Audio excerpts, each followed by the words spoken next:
A very happy morning. Let's begin with a prayer that we may learn to look through the eyes of others to find out the experience, what the world is like for them. It is a day made for us to grow higher in humane thought, to understand the voices of the voiceless, and to do the right things to preserve their rights and living. With this shield of prayer and crown of faith, we begin the day's webinar. I thank the organizers, the management, and the principal for giving me this opportunity to welcome you all for this webinar. A hearty welcome, big and warm enough to encompass you all. It's my pleasure to extend a cheerful welcome to our beloved principal who has kindly consented to address this gathering. Sir, your presence here makes us happy and strong. My dear colleagues from our college, faculties from various other colleges, participants, please join me in giving a warm welcome to our esteemed guests and keynote speakers, Dr. Armstrong, Professor and Head, Department of English, University of Madras, and Dr.T.Prabhu, Assistant Professor, Ellen Government College, Ponneri, who amongst their busiest schedule has consented to deliver their lectures in our webinar. A warm and hearty welcome, sir. I like to add on that the teacher and the student share the platform today. What more happiness can there be for us? I welcome you once again. I extend a huge and a hearty welcome to the participants for your stunning response. We are proud and happy to see you all. Welcome and hope you all will be carrying home a piece of today's vision and wisdom shared. Participants are requested to fill in the feedback form so that we will be able to issue their e-certificate. With that note, I request our principal to say a few words for us. Thank you. Thank you, madam. Respected invited speakers, HOD and Deputy HOD, faculty members, students, and participants from various institutions. Good morning.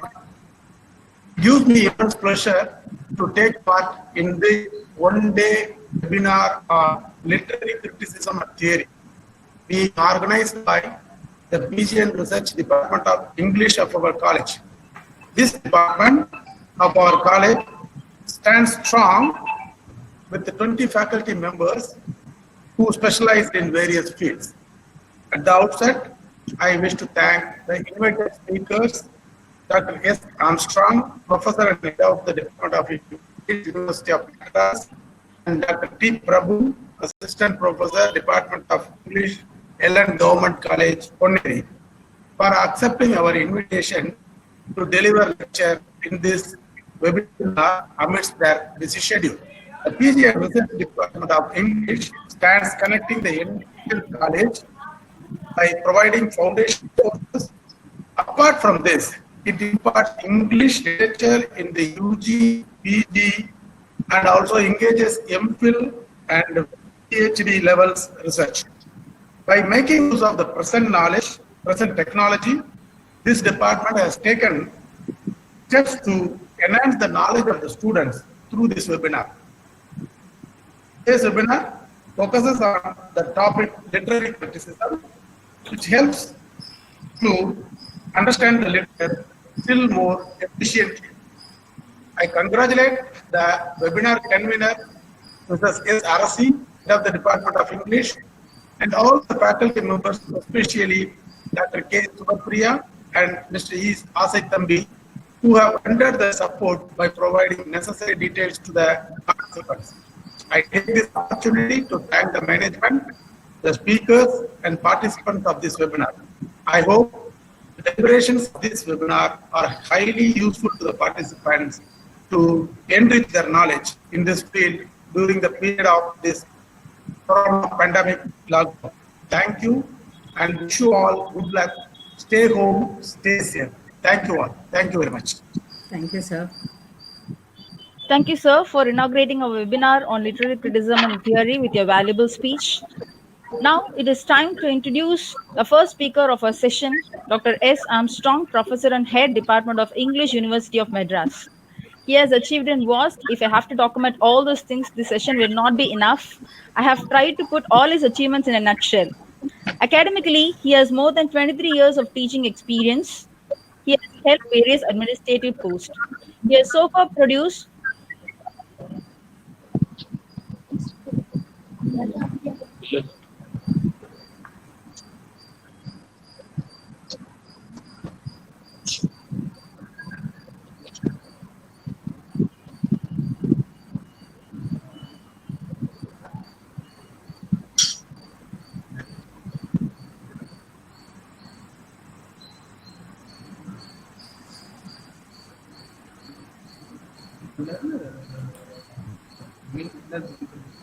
program.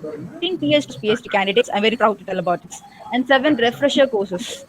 He has also initiated MOUs with University of Latvia, University of California, and University of Northampton. I'm very proud to welcome such a versatile and multifaceted personality like Dr. S. Armstrong, sir, to this session. I request you to take over the session, sir. The session is yours. Thank you. Thank you, Subha. Thank you so much. Thank you.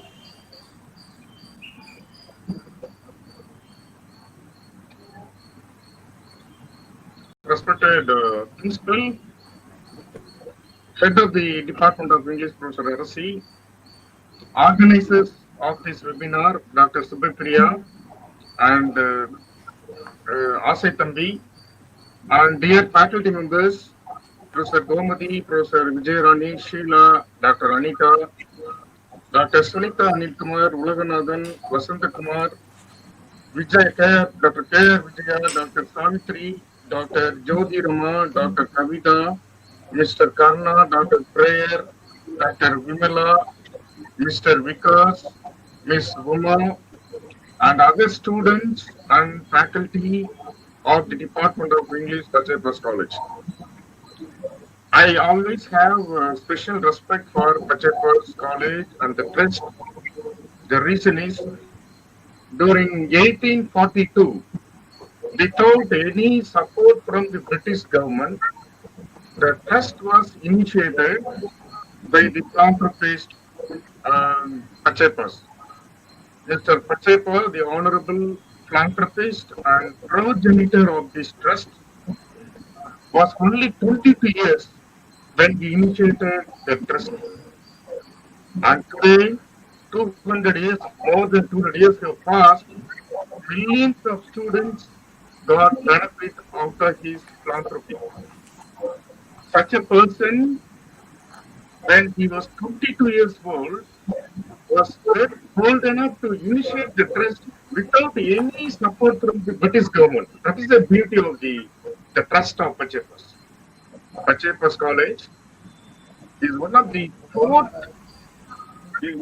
four colleges in the entire India, who have all the facilities, academic facilities, and financial support from the Pachiayappa Trust. Without any help from the government, after freedom, even before freedom, without the support of British government, this college was initiated. Such a college is run by nearly 20 faculty members of the Department of English alone, and they have different courses and different departments. And I am very proud to say Professor Murugakoothan here as principal at this juncture, because at this pandemic situation, Professor Principal is very generous, like the large partners of the Pachaiyappa. He is very much interested in organizing this event and supporting the Department of English and also the organizers. And Professor Murugakoothan is very, very well known in his own research. I happen to, browse some of his achievements in the online portal called Research Gate. Let me share some of his statistics. And Professor Murugakoothan has got nearly 179 research papers. Just imagine, even vice chancellors in India do not have. He has 179 research papers, and also nearly 830 researchers all over the world make use of his, research, output. Not only that, 1,127 citations have been made in the entire, research related to his field, physics. Such a professor is principal now. Professor, we are very proud to see you as principal of this prestigious Pachaiyappa College. And I am very happy to be here with my own students, Dr.Subapriya and my respectful professor and head of the department, Dr.S.Arasi, and also Prabhu, the technical, coordinator, and also the resource person of this webinar for making this to happen at this pandemic situation. So I welcome you all to this webinar. The field that I have taken is Indigenous studies in the world. As all of us know, each country in this world has got indigenous population. So now I take you to my, PowerPoint, and I will not be in tune with my PowerPoint.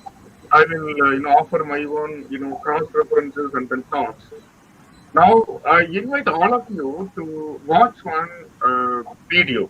I request Prabhu to screen the video.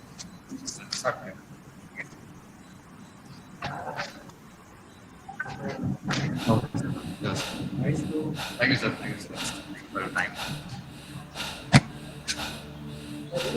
காட்டுக்கிள்ளை கருப்பு வெள்ளை என்னால் மூச்சு விட முடியவில்லை காட்டுக்கிள்ளை கருப்பு வெள்ளை என்னால் மூச்சு விட முடியவில்லை என் காற்றின் கழுத்தில் யார் கால் வைத்து அழுத்துவது என் சுவாச குழாய் சுவருன்றை எழுப்புவது காற்றுக்கிள்ளை கருப்பு வெள்ளை என்னால் மூச்சு விட முடியவில்லை காற்றுக்கிள்ளை கருப்பு வெள்ளை என்னால் மூச்சு விட முடியவில்லை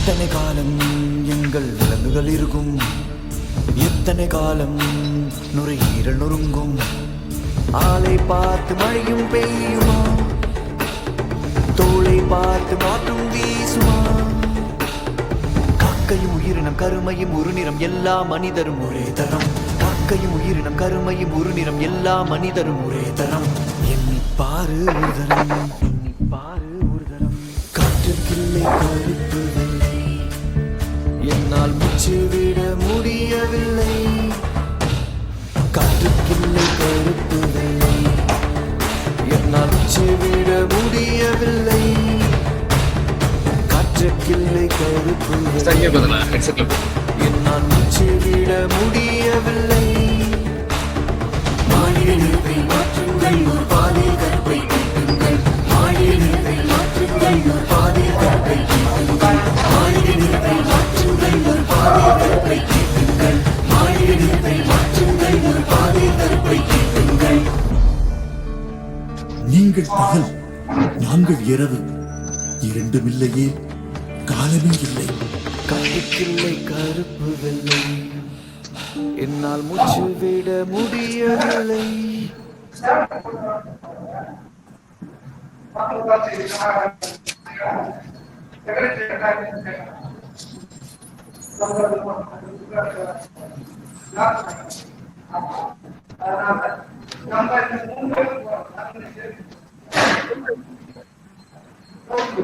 This video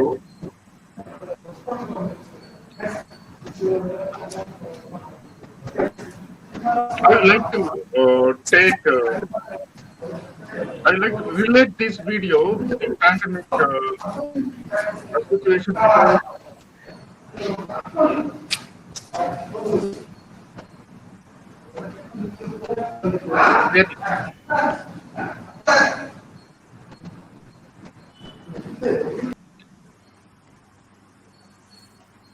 Okay, this song remains as to treat all people equally in this world. Indigenous population and also the black population in this world considered to be indigenous people of the world. I'd like to take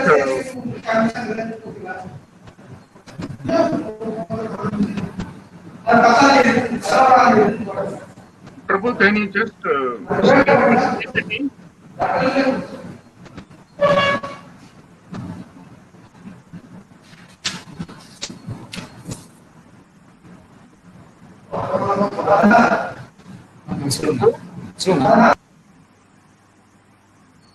Please screen my PPT.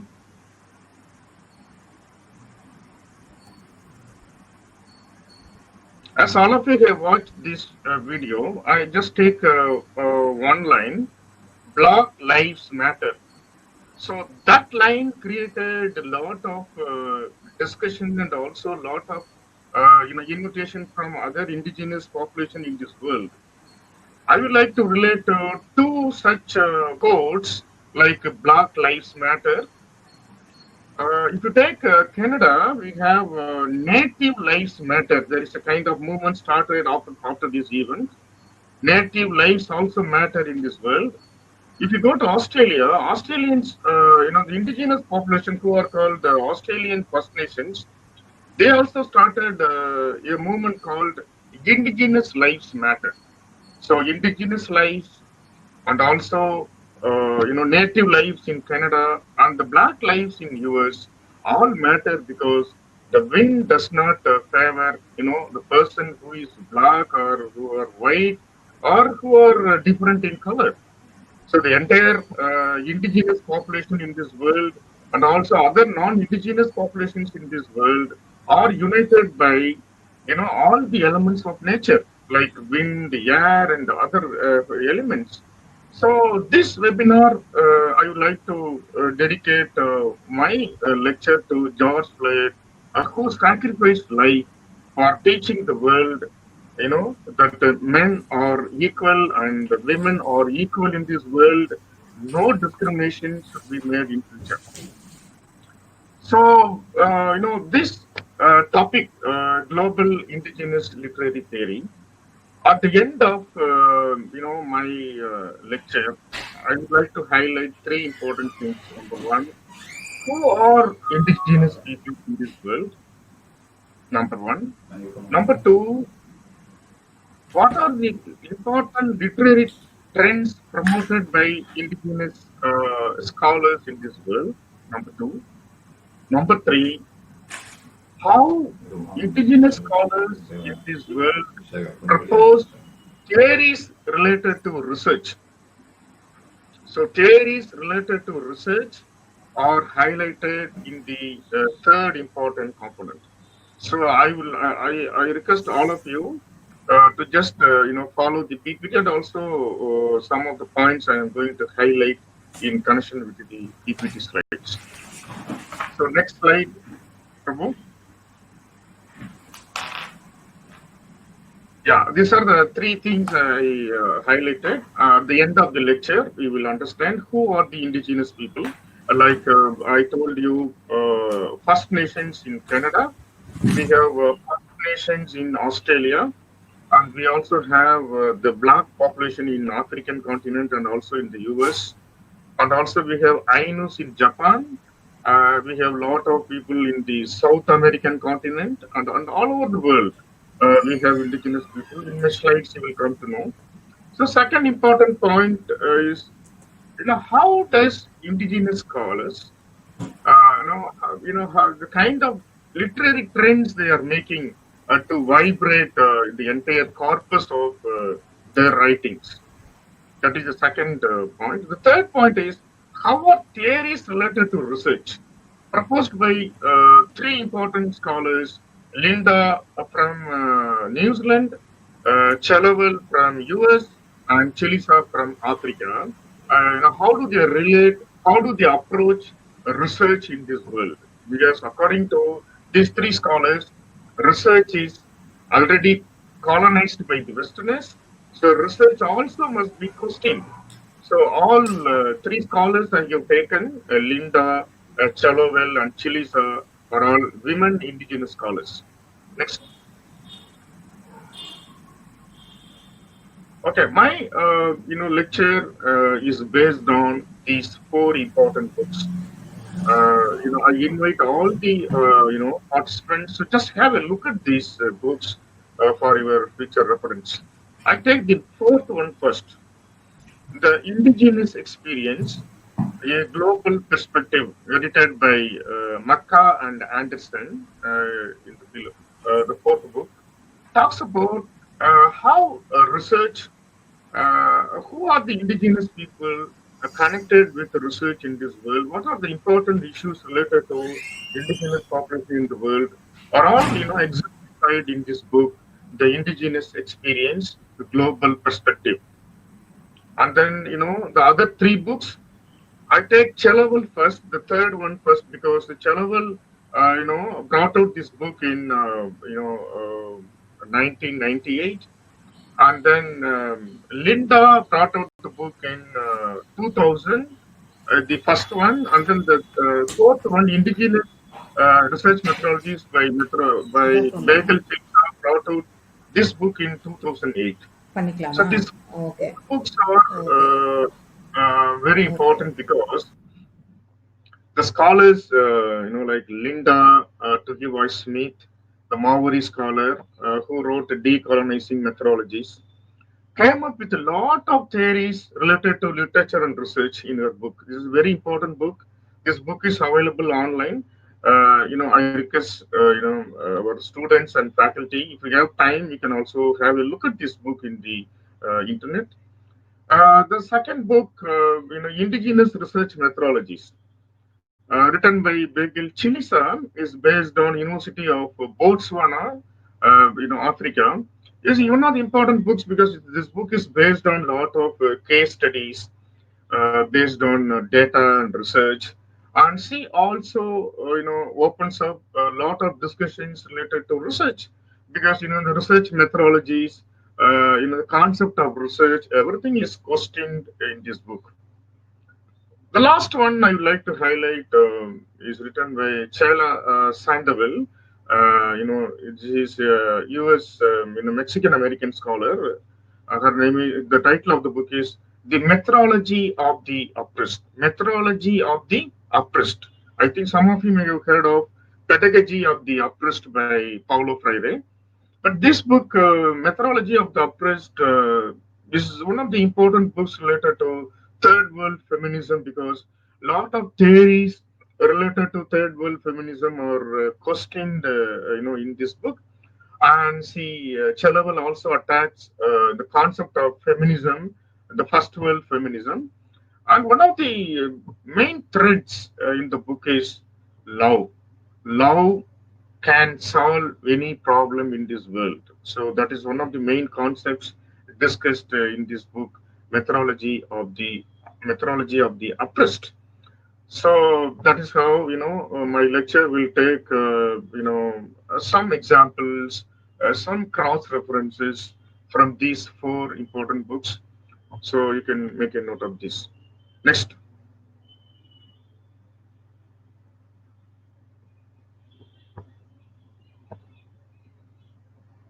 Hello. Yeah, indigenous peoples. All of you, may know this, but indigenous peoples are inheritors and practitioners of unique culture and ways of relating to people and environment. So 2019 was declared as the year of the indigenous languages. I think many of you might have heard of this. The United Nations declared 2019 as indigenous, International Year of Indigenous Languages, because many languages are endangered in this world, and particularly indigenous languages are, disappearing slowly. For instance, if you take Australia, in Australia there are about 200 nations, official, indigenous nations. Nearly 198, indigenous languages in Australia alone are disappearing now. So, United Nations declared 2019 as the year of indigenous languages. So indigenous peoples, will have these 7 important features. I don't want to go line by line. If you can very easily, watch this, and then you can also have a look at these, points I have listed related to the characteristics of indigenous peoples. Next slide. Okay, indigenous peoples, 3 important categories are there. Number 1 is pastoralist. Number 2, hunter-gatherers and farmers. There are other terms which are officially used by many indigenous scholars. They are aboriginals, which is not accepted by the indigenous population. In India, we have tribes. If you go to Canada, you will have First Peoples or First Nations. Or if you go to Australia, again, Australian indigenous scholars would like to be addressed by the same phrase, First Nations. And all indigenous population in the world are called native peoples, and sometimes in some countries they are also called ethnic groups. And in India, we have the term Adivasis. And when you go to North American continent, a collective term is called autochthonous. Next slide, Prabhu. So, you can look at this world map, almost in all continents, South America, North America, Africa, Australia, and Asia, Europe. You have millions of indigenous peoples. Next slide, please. Okay, I take Native Americans first because many of the theories, I'm reading one book titled Native American Tribal Theories now. Lot of concepts, have come now to question literature, to unpack the kind of hegemony in research, the concept of research, understanding of the field work. So Native Americans are pioneers in creating lot of theories related to literature of the Native Americans. So some of the important or prominent tribes in Native American soil are Cherokees, who are also available in Canada, and Natchez, Chickasha, Creeks. Next.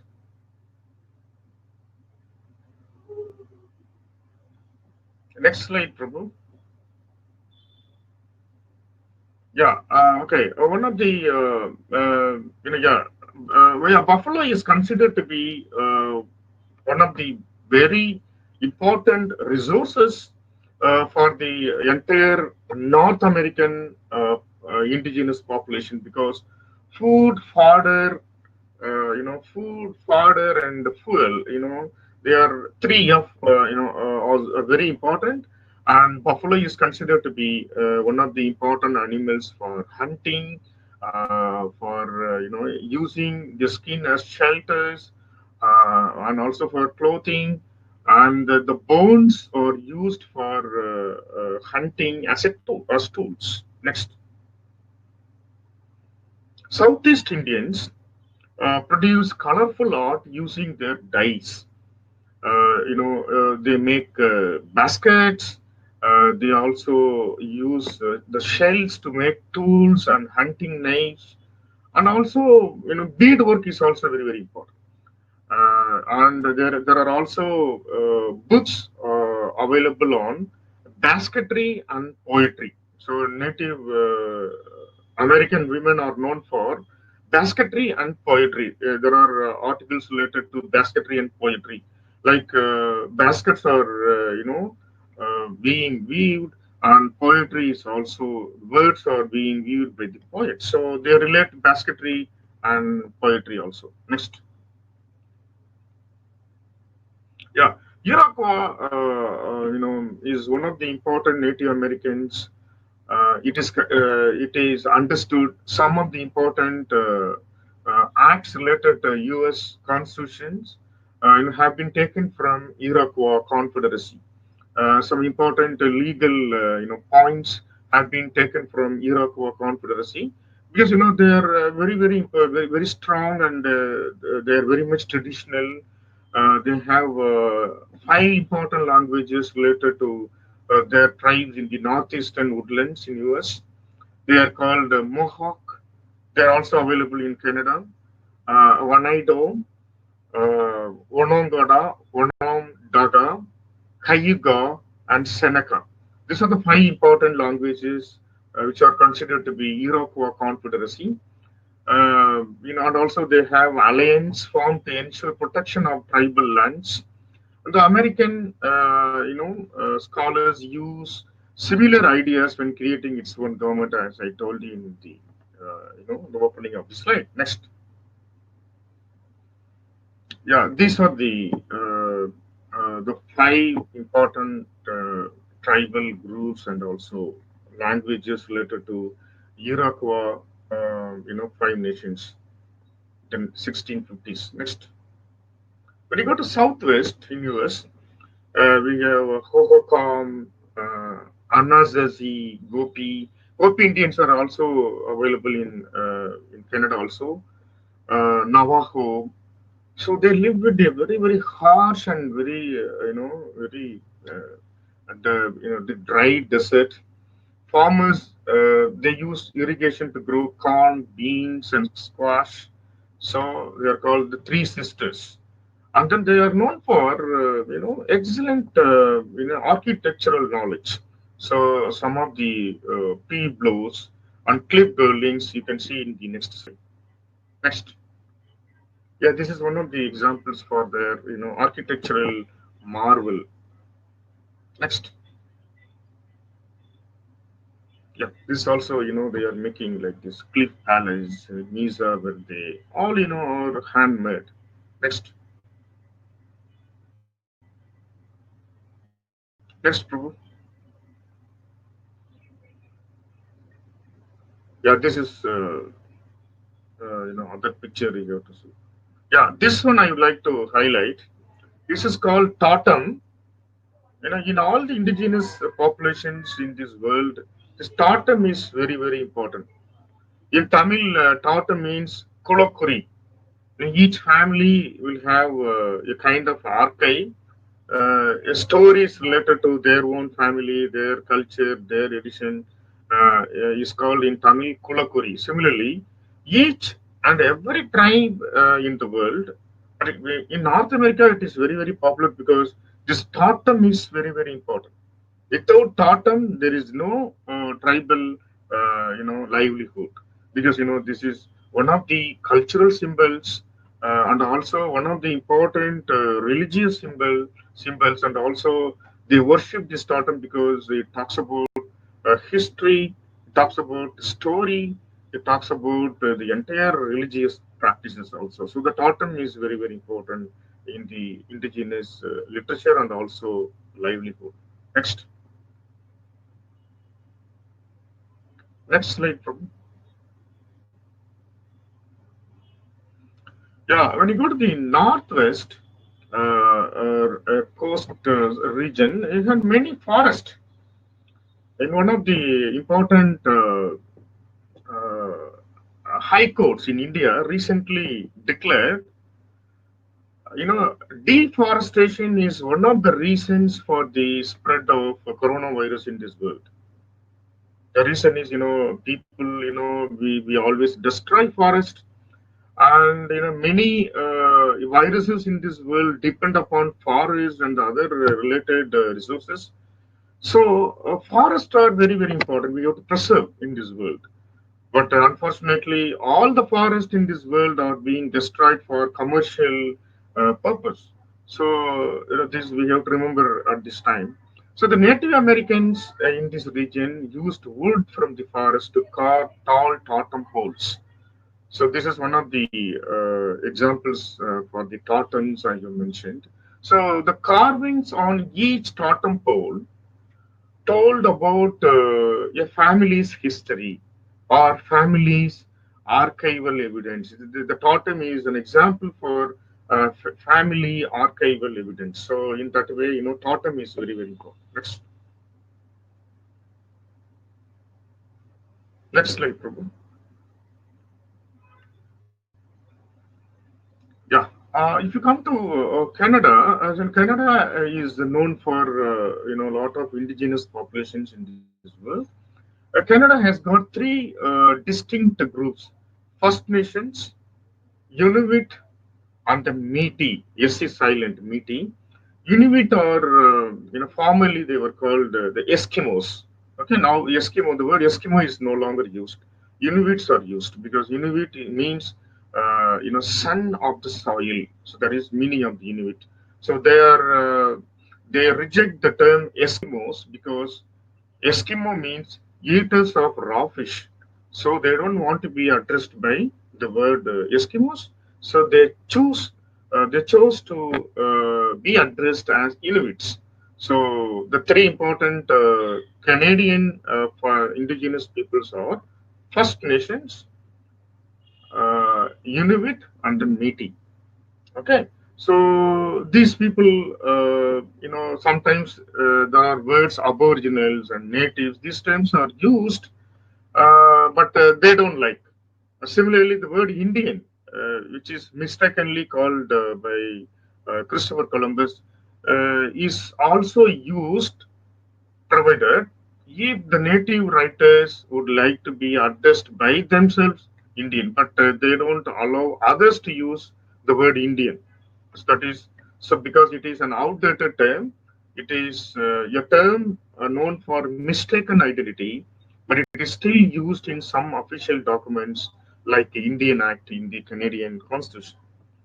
So First Nations, who are called First Nations, the First Nations include all nations in provinces like Cree, Denny, Saltox, Tlingit, Blackfoot.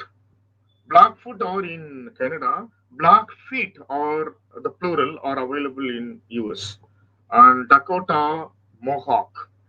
Okay, so and then the second category, Inuit. I told Eskimo. They're in the northern, Arctic regions. They're called northern nations.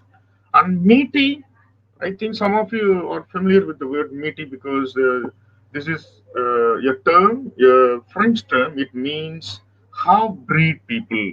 They are called half people because the children are born for the native maternity and then the colonial paternity. So they are descendants of First Nations and European ancestry, initially a specific group, but now applies to anyone who self-identifies as Métis. Next. Next slide, Prabhu. Okay, this is very important because residential schools are considered to be, places of discrimination. Yeah, we also have a population called stolen generation. Residential schools are very well discussed in the First Nations novels, and also in some of the poems. Also, we come across how discrimination played a very very key role in destroying the culture, language, and also the practices of indigenous populations. So, residential schools introduced by the colonial governments separated, children from their parents in the name of, education and also conversion. Okay, so this policy is enforced only to assimilate, native children in schools because very often schools are administered by churches which are run by Protestant and then Catholic, members. Our children are forced to leave home and give up culture and language, and were abused if they did not, obey the masters in the schools and also in the residential, hostels. Most natives educated in residential schools until 1970s. Final residential school closed in 1990s only recently because Canadian government lost lawsuit and paid all plaintiffs for having run these residential schools in Canada. Next. So many indigenous scholars in Canada used residential schools as one of the components in their novels. Writers like Beatrice Culliton and also writers like Basil Johnston and also Thomas King used the discriminations practiced in residential schools in their works. Next.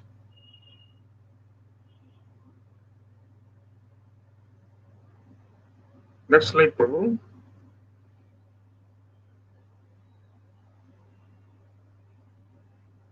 Yeah.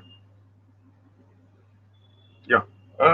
Now, so far we have discussed the Native American, Indigenous people, and also Canadian First Nations people. Now, Australian First Nations. I don't want to use the term Aborigines because the word First Nations replaced recently, the word Aborigines because we received a writer from Australia recently. Her name is Anita Hayes. Anita Hayes. So she wonders, don't ever try to use the word Aborigines because the word is no longer accepted. But she is for using the word Australian First Nations. Australian First Nations were nearly 200 separate nations were available in 30,000 years ago. But the advent of technology and then in the arrival of British into the land of Australia resulted in the decimation, not only destruction, decimation of the indigenous populations in Australia. Okay, so year 1788 is very important because only in this year, nearly 750,000 Aboriginal people inhabited the island in 1788.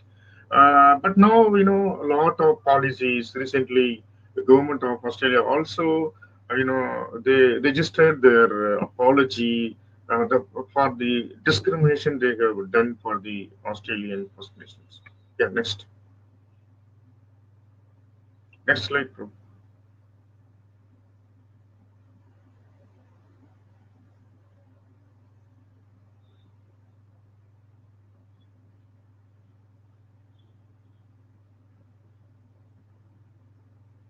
So Aborigines and kinship with land. So land is considered to be one of the important, connectors because the land is not only is a matter of property. Land is known for the spiritual dwelling and also the spiritual connection. So kinship with land for the First Nations is very, very important. Not only in Australia, it is also there in Canada, Africa, and also in the US.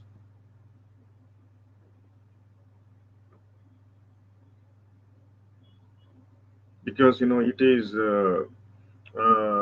connected with their literature also. So like totems, we also have Dreamtime stories in the Australian literature or Indigenous literature. So what do you mean by this Dreamtime? So it means all things began with it, only with the dream. It continues to coexist with our now time, the present time, the current time. It is all things past, present, and future. Dream time is sacred. It is the time before time. It is the time outside time. It is the time of creation of all things. So that is called dream time. So dream time is one of the important literary components in the Australian, First Nations writings.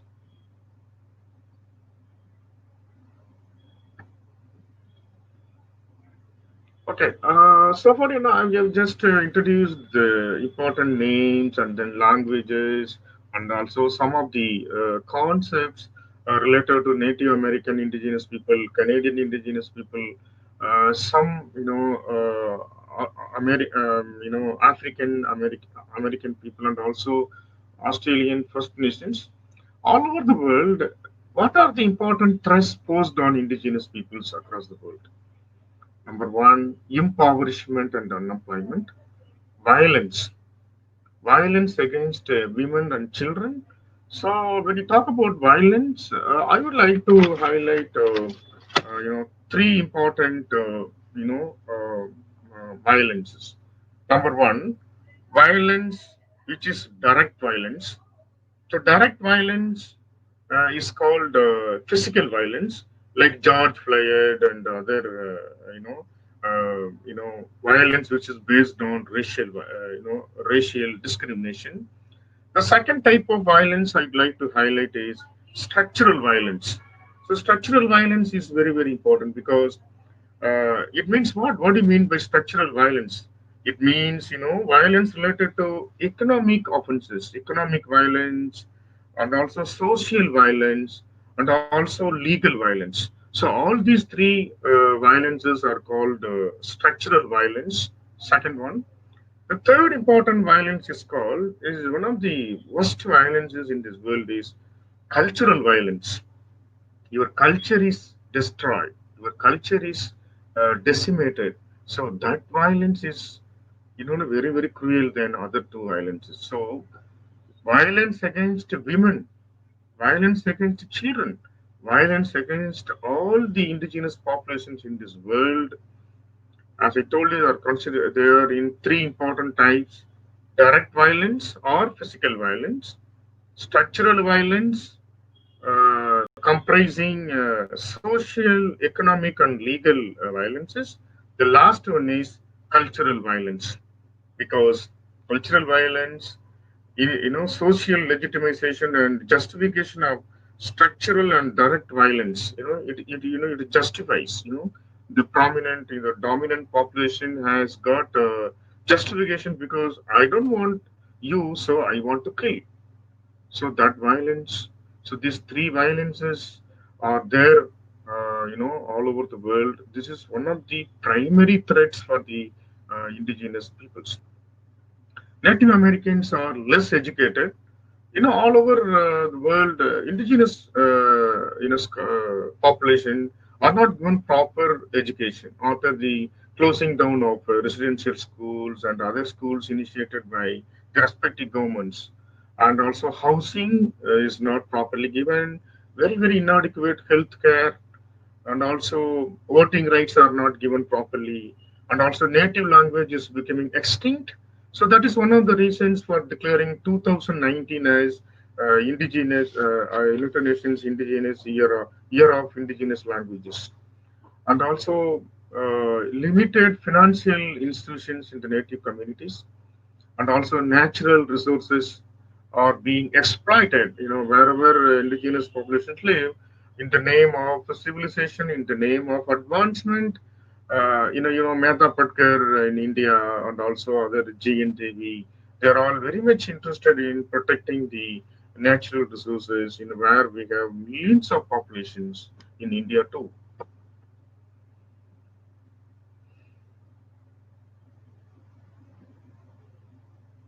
Okay, so this is very, very important. I would like to take you all to indigenous epistemology. So, all over the world, knowledge is very, very important. One of the important violences I would like to highlight in this slide is epistemic violence. Epistemology, knowledge system, is disturbed by the superiors of race in this world. What do you mean by the indigenous epistemology? Indigenous epistemology comprises cultural and collective memory. Memories are very, very, very important. Reflection of lived life reality. Okay. So, whereas the Western knowledge has got objective and then linear and therefore hierarchical in nature, scientific, mythic. But when you take indigenous epistemology, everything in the cosmos is intimately interrelated and represented as a cycle.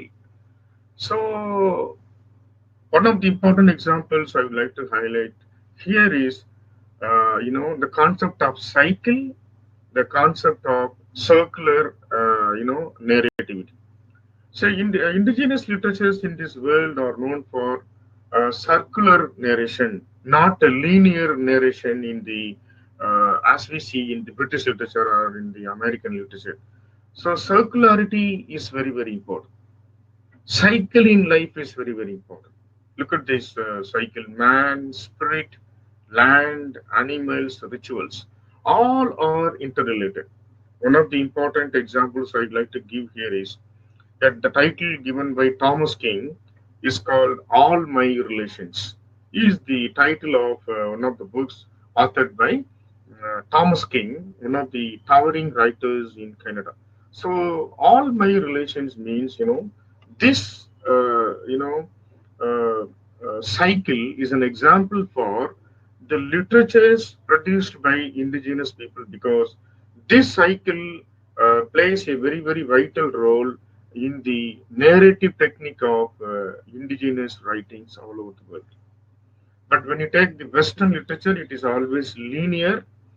There is a beginning, there is a middle, there is an end. So that is the narrative technique of the Western literature. But indigenous global literatures have this cycle or circularity as one of the narrative techniques.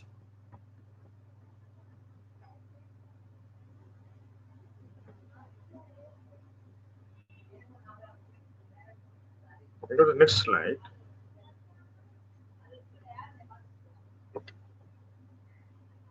Okay, in this context, I would like to introduce one of the important scholars in the world, Linda Tuhiwai Smith. She is from New Zealand, a Maori scholar, known for very bold, very academic, clarity, that inspired millions of people in this world by her book, Decolonizing Methodologies. I think Prabhu, my scholar, has tremendously used this book in his research on world indigenous studies. So Linda, she questions the when we have to decolonize everything. The reason is it is already colonized.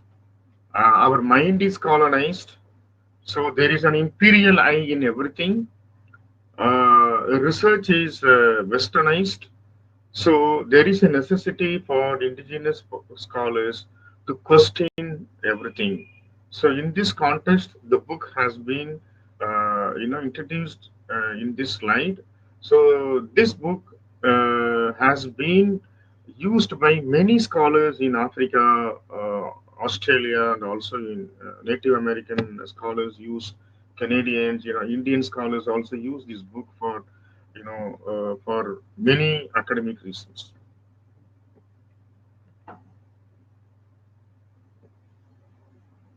So next slide.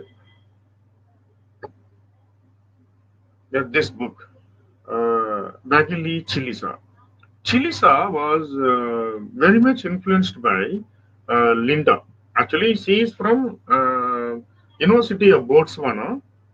Linda is from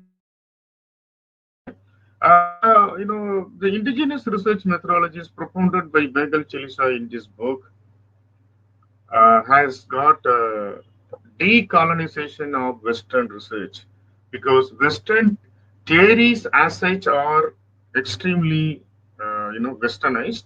So there is a necessity for questioning, and also there is a necessity to decolonize Western theories. So in that background, Chilisa has brought out this book. So, what do you mean by decolonization? It is a process of centering the concerns and then worldviews of the colonized other, so that they understand themselves through their own assumptions and perspectives. It is an event and a process that involves, creating and consciously using various strategies to liberate the captive mind.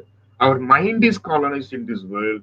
So Chelisa requests all of us to come up from the captive mind, open up your mind to understand what is real research. And it also involves the restoration and development of cultural practices, thinking patterns, beliefs, and values that were suppressed by the Western concepts.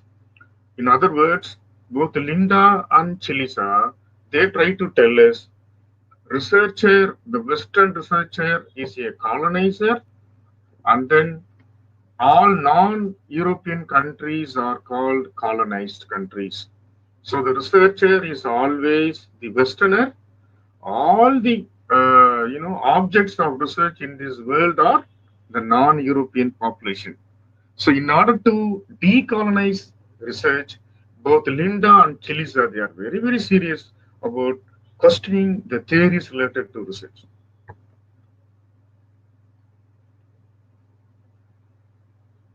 Next slide. Okay, so indigenous theories. So I would like to tell one example of Gerald Weisner. Weisner is a Native American writer. He calls for a literary concept called survivance in post-colonial theory, because post-colonial theory as such is not accepted by many native scholars, including Thomas King, who wrote an article called Godzilla versus Postcolonial, because postcolonial theories are outdated theory to understand indigenous literature and indigenous population in this world. So, but Gerald Weisner, who is known for survivance, the theory of survivance, he goes beyond survival, endurance, and then resistance to colonial domination, calling for the colonizers and the colonized to learn from each other. So he would like to bring out an intersection between the Western and then the indigenous theories. So he is also known for using postmodern theories in the indigenous literature. So he has experimented this in his own novels. So Gerald Weisner is one of the important scholars we have to remember, because he experimented survivance and also bringing together the colonial theories and then the colonist theories in his works. And the next important scholar I would like to introduce is Eve Tech.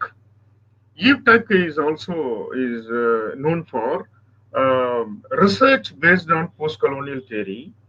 Uh, is not enough to understand the indigenous lives, domination, and other things, because there are so many reasons involved. So Eve Tech also, is for post-colonial theory, but with a different approach. And so, the third important concept I'd like to highlight in this slide is tax theory called third space. I think Homi Baba also has made of this theory, third space, in his books. So, tuck here invokes the space in between the third space in post-colonial theory to explain desire-based research frameworks. So, Gerald Weisner is different, Thomas King is different, Eve Tech is different. So these three scholars would like to, bring and also question theories or concepts experimented by the Western scholars.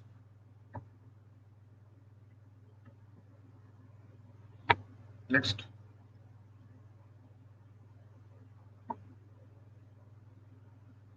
Okay. So the role of indigenous knowledge in research. I told you one of the important violences in this world is epistemic violence, because the knowledge system was disturbed. Westerners, in the name of advancement and civilization, and then academic advancements, they have destroyed the indigenous cultural practices, epistemological practices. So, indigenous knowledge and research is very, very important. So, Maori culture and also indigenous practices referred by Linda in her book, introduced a kaupapa Maori theory. It means She says, I am because we are. There is a line, there is a dictum from Africa. I am because we are. So this kind of collectivity in indigeneity is very, very important. Epistemology is very, very important for research. So indigenous knowledge-driven research theories are very, very relevant. So they go for decolonization of the captive and then colonized mind unthought, so that only when you unpack this captive mind, the real research will come out. So these Linda Chalavel and also Chilisa, they would like to bring indigenous knowledge in research. Next.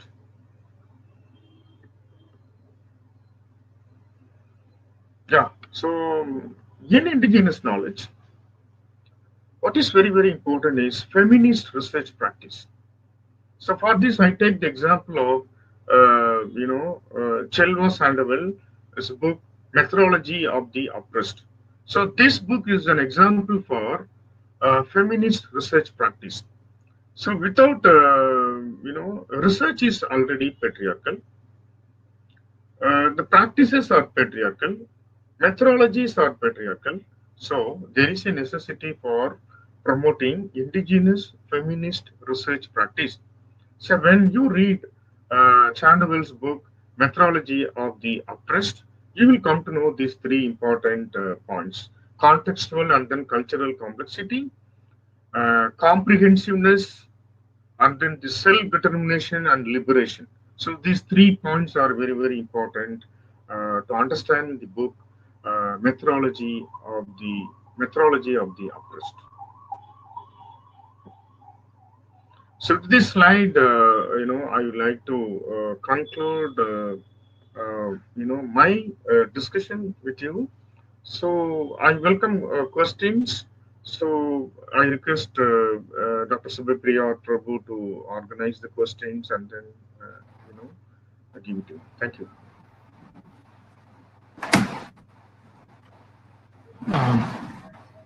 Hello. Sir, am I audible, sir? Yeah, yeah. Yes. Thank you very much, sir, for your informative and also illuminating lecture about indigenous literary theory and criticism. And you really have encouraged faculty, research scholars, and graduate students to take the discussion forward. Once again, on behalf of college, we express our gratitude to you. Now, let me take questions from our participants. Yeah. And first questions.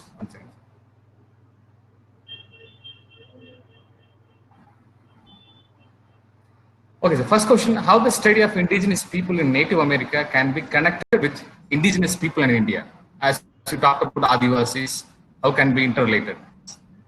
Yeah, it's a very good question because, indigenous population in India, they are not very much advanced as the Native American population in US. But cultural practices such as dancing, for example, sun dance, and also some of the storytelling methods which are practiced in Native American literature. And also we have a lot of storytelling methods among the tribal populations in India.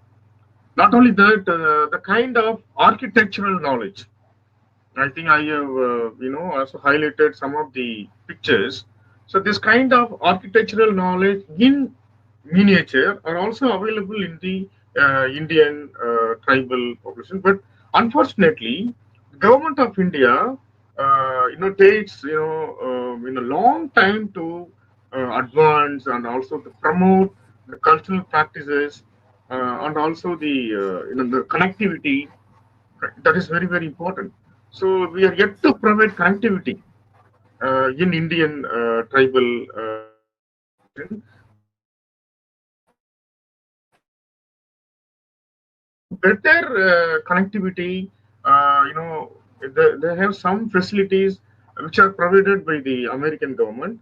Of course, there are a lot of violence takes place, but still, some of the important cultural practices and also architectural practices may be taken for comparison for understanding both indigenous populations in this world. Yeah, thank you, Asaithambi. Next question, please. Thank you, sir. Next question from Bharani Kumar, and he raises a question: why do indigenous people believe more on rituals? Why do they believe on more on rituals? Yeah, it's a very, very good question, Bharani. For indigenous, populations in this world, ritual is very, very important. Why? There are two reasons. Number one, rituals are examples for cultural memories. Why do we celebrate Pongal, or why do we celebrate, birthdays and all, in India? The reason is, ritual, without ritual, there is no memory. For indigenous population, rituals remind them not only cultural memory, but also their familial memories also. So they remember culture, they remember language only through the rituals. For the non-indigenous populations, there are other modes of, or channels for remembering everything. But for the indigenous population, ritual is the only medium for connecting their language, connecting their mind, connecting their life. Yeah, thank you. Yes, thank you, sir. Thank you, Bharani Kumar. And third question from Subhashini, and she asked a question. In the Night Watchman by Louis Edrich, the author discusses resistance against forced assimilation of Native Americans into white society in 1950s. With this in mind, can we use third space as a neo-colonial concept in this context? Good question, Subhashini. Thank you for citing the example and then asking questions. Third space theory has come recently after the popularization of books written by Homi Bhabha, The Location of Culture, and other books. So third space is a technique used by UTech, I told you recently in one of the slides. So third space methodology is one of the not only academic methods, and also it is also used in research also. I think I forgot to tell, third space methodology also is one of the research practices recommended by Linda Smith. So you can very well use third space methodology, the concept of third space, but you have to remember one thing.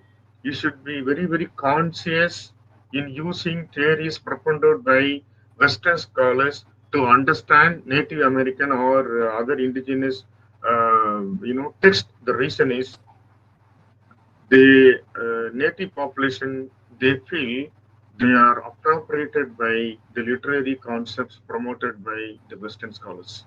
So they are very, very conscious. They are also suspicious about using theories to understand their writings. But you are most welcome to use theories propounded by native scholars to understand the native literary text.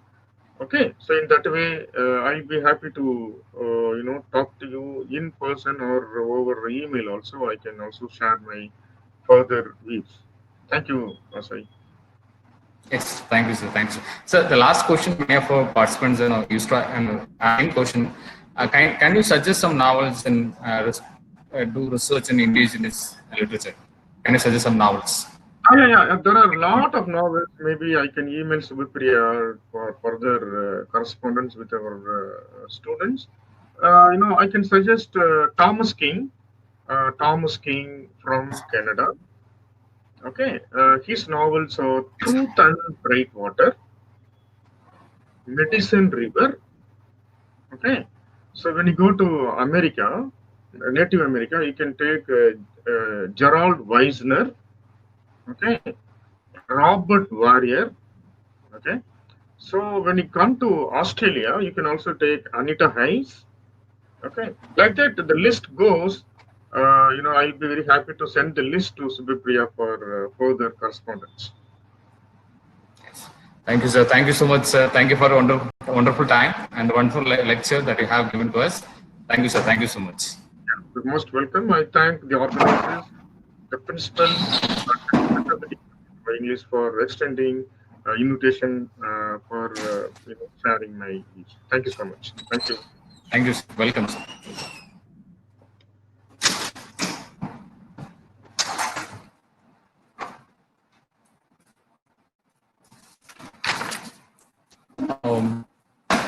Okay, session. Welcome everyone to this second series of lecture on literary criticism and theory. Professor, can I start for the second session? Yes, please go ahead. Go ahead. I'll be there. Yes, thank you. Welcome everyone to this second series of lecture on literary criticism and theory. My name is Mrs.E.Asaithambi, Assistant Professor, Dept of English, Pachiayappa College, Chennai. I am delighted to have you and join with us in this online event. Now I would like to introduce our next speaker, Dr.Prabhu. Professor Prabhu is working as an Assistant Professor in English, Loganatha Narayanaswamy Government Arts College, Ponneri, Rural District of Tamil Nadu. And he has 10 years of teaching experience. He guides doctoral and M College. He has submitted doctoral thesis on Indigenous epistemology, and he has undertaken various minor research projects from UG state government. And he has written many research articles on emerging studies. And he has been resource person for various colleges and universities, especially UGC HRD-sponsored research courses. Okay, this online event will be recorded and made available on Pachiayappa College social media platforms. For those of you who want to ask questions to Professor Prabhu, please I encourage you to put your name, affiliation, and location in your question and post in the chat box, because we would like to make sure more representation. And with that, now I am delighted to hand over to Professor Prabhu to present his lecture. Professor Prabhu, over to you.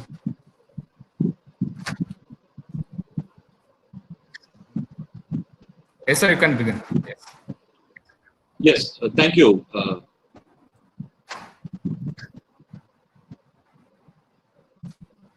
Yes, good afternoon, everyone. As Asaithambi, one of my juniors, has given me a very good introduction. My name is Dr. Prabhu, and I'll be discussing with you some of the points related to literary criticism and theory, especially the contemporary scenario of literary criticism and theory. But before that, I would like to thank the principal, the head of the Department of English, and friends and colleagues from Pachiayappa College who have given me this opportunity to share some of my views with you. And I can understand that COVID-19 has given us a very unique and different opportunity. You know, it's kind of a what do you call it? A surreal experience for me, at least, to speak before a screen. Rather, I prefer speaking with my students. As teachers, most of us would miss the opportunity of having conversations with colleagues and others.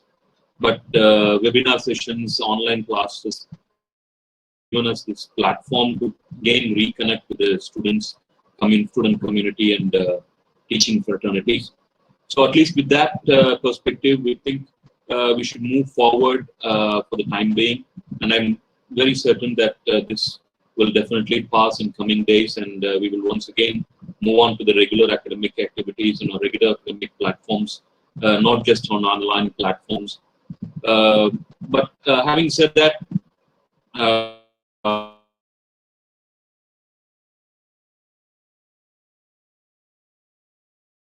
think webinar, I should discussing some basic ideas about contemporary criticism. I was informed earlier that most of the registered participants are from students, or students mostly PG students, maybe some research scholars, and also, of course, faculty members. So I think it would be better for me to limit my presentation with the understanding that I'm presenting to students, so that I could not, I don't have to, or I should not be too very theoretical, too very using very serious technical terms. So I prefer to have this session in a very simpler terms, and it's also very strange for me. This is not normally how I teach contemporary literary criticism to students. Now, I prefer teaching in their them assignments on class, and doing some practical works in the classroom on hand activities. That is how I normally prefer teaching my students the act of theory and criticism. But unfortunately, here we are on an online platform. So I will, in the meanwhile, also try to share some of my experiences of teaching literary criticism while I teach theories to my students who come from a rural background. I teach in Government College, Ponneri. Ponneri is about 35-40 kilometers from Chennai. It's a rural college, and you can understand the scenario, you can understand the kind of students we get. So that is where I teach, and in that way I can also, in a way, simplify things. So that is how the session would go about. So with that brief introduction, I think I should go straight away into the presentation.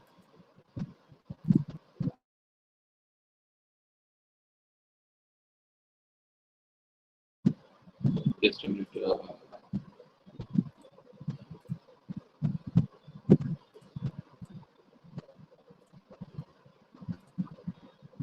Yes. So my topic of for presentation, as I've already told you, is contemporary literary criticism and theory. So when we discuss this idea of literary criticism and theory, we often think who a literary critic is. This is a day of YouTube and online social media platforms, where you find so many number of movie critics, even some amateurs, even we have some experienced people. So there are three levels of criticism takes place. On the basic level, we have students or other theoreticians or critics who would simply ask, as shown in the first image, and they would say whether it is good or bad. Maybe if you ask some of your students, have you watched this movie? He or she would say, yes, I have. So how was it? He or she would say, yeah, it's good or bad. So if you ask her, why do you think it is good, or why do you think it is bad? She may or may not be able to explain things. If we insist on him, sometimes when I ask my students, what do you think about this movie? He would say it was good. He would search for the words to describe why it is good. These days I hear my students often say this word, வேற level, master. We don't, unfortunately or fortunately, he uses the same word to explain the quality of it on different scenarios. And the next level of critic is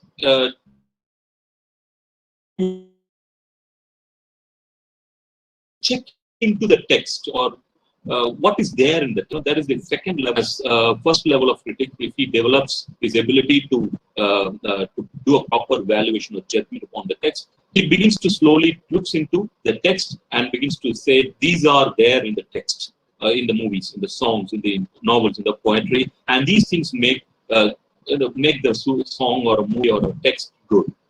On the third level of critics, to a certain extent, theoreticians, they give suggestions or levels, measurements to make things better. Though they would say how the text should be. This is how we find critics appear throughout the history of literary criticism. Especially some famous theoreticians from beginning from the days of Aristotle and Plato. Plato, of course, opposes the idea. But anyway, many other theoreticians, he would suggest how the text should be. That is how the theoreticians or literary critics, exist in this scenario. Okay, so if that is the case, what is literary criticism? It is basically a reasoned consideration of literary works. Just not simple consideration of literary work. There must be a proper reason behind it, and that is not reasoned. Towards the end of the, as we progress through the presentation, we will be able to understand how significant the word reasoned is, as we discuss later.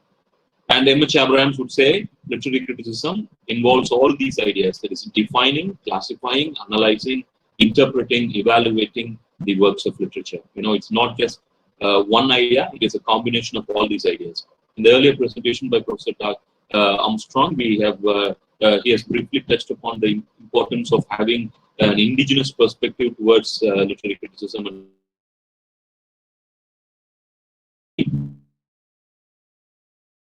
And here, the idea that literary criticism is not something abstract. Literary criticism often faces this backlash, often faces this complaint that it is vague, it is abstract, it is filled with ideas that are so very obscure for ordinary mind. G.N. would totally reject such kind of literary criticism. He would insist on the idea that literary criticism must have this organic, natural, native root. It must come from the land. It is not. It may sound fancy to adopt literary critical theories from abroad. Somebody would fancy terms from structuralism or post-structuralism, new historicism, and various other things. But in order for us to understand the applicability of those literary theory and criticism to the Indian texts, one has to have a serious conscious effort to understand it. So G.N. Devi would insist that such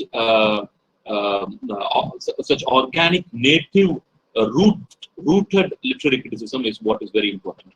But what we are going to do in this presentation today is mainly to focus on Western literary criticism and theory. The Indian literary criticism theory, unfortunately, is still in a nascent stage. For us to understand how those things can be adopted, we need to understand some of the basic concepts of Western literary criticism theory, and that is what we are going to discuss in this brief presentation. Okay, so how does literary theory help us criticize a text? We have earlier seen what is criticism and what are the acts critics do. What do they do? We also saw some basic understanding. We also had a basic understanding of the three levels of critiques and other things. So, what does literary theory do?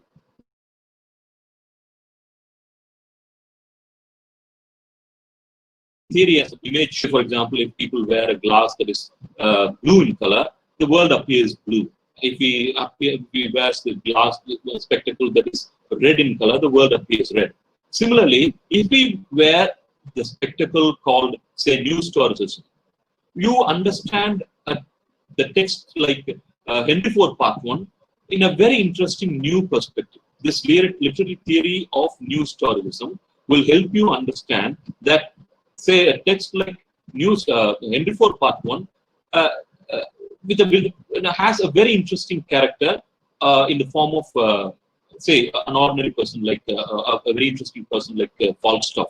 Falstaff, if you with the perspective of new historicism, will appear very similar to the characters like Christopher Columbus or Sir Thomas Harriot. Similarly, if you wear the spectacle called post-colonial studies, you suddenly begin to improvise literary texts in another very interesting perspective.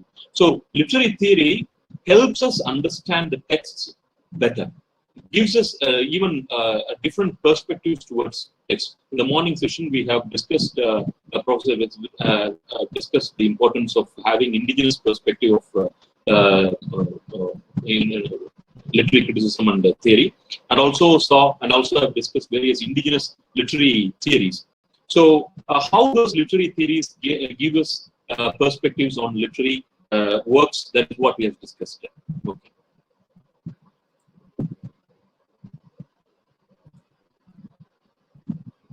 Okay.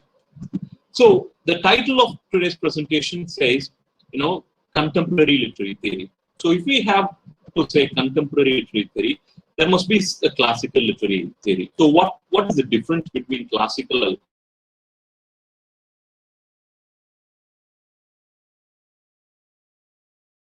literary theory? In third approach, they are biographical criticism. If we have to analyze a poem, we prefer to know who wrote those poems before going into the analysis of the poem. That is how we traditionally are trained to approach a poem. That is how classical approaches were there. So with the beginning of formalist school of criticism, a new trend emerged. There was a shift in paradigm towards approaches of approaching literary theory, literary works, and this literary work, contemporary theory, insists upon the idea of autonomy of the text. The text has its own autonomy, and it is away. It has begun to move away from the clutches of the author. That is how contemporary theory it begins to emerge. Okay, I have created this timeline of literary theory. We can have some so that the students can trace the history or evolution of literary theory, especially the contemporary literary theory.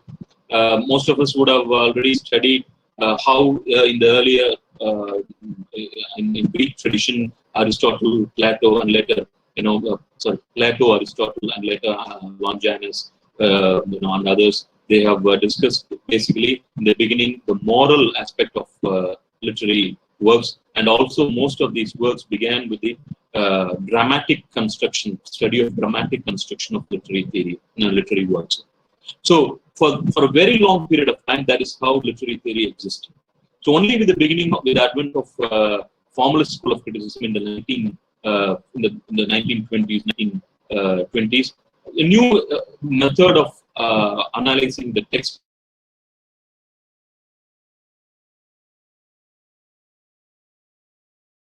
with the to the literary next the poem.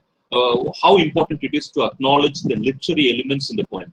That is how formalists gave importance to the artistic beauty of the poem rather than the background, the author's background. They would insist upon the idea that the world of the author is not as important as the word of the author. For them, the word of the author is the most important aspect. So that is how formalism created a paradigm shift in the 1920s. And it also led to another school of criticism called New Criticism. We are, of course, going to have a detailed discussion of these ideas in the coming slides. And again, we have in 1920s psychoanalysis, which gave prominence to the unvoiced fears and anxieties of characters and authors. It tried to read between lines why these words are used by the author, why these words are used by these characters, and what are the psychological fear and anxiety that is there. The theory study began to study those things. And then we have a Marxist literary criticism. Instead of studying the artistic beauty of the text, they would study how the text, how text tries to hide the ideological, exploitative, hegemonical aspects of the text. Literary critics would study. And in 1930s, suddenly another interesting emergence came about in the form of structuralism and semiotics with the advent of works of Ferdinand de Saussure and later Lévi-Strauss and others, who gave importance to sign, signifier, and signify. Those things, again, we will be studying in a short while. Okay, in 1960s, again, post-structuralism came about as a reaction against structuralism. The idea of deconstruction became an important part of post-structuralism, which looked for aporia.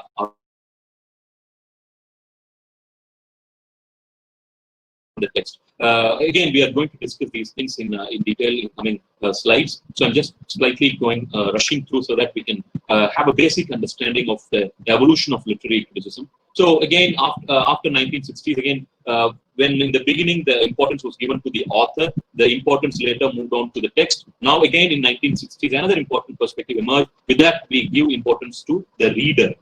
Text from author to text and text to the reader, and in the form of reader response theory. And in 1960s, another section on the another side, we have feminisms in the second wave and 1980s third wave feminism.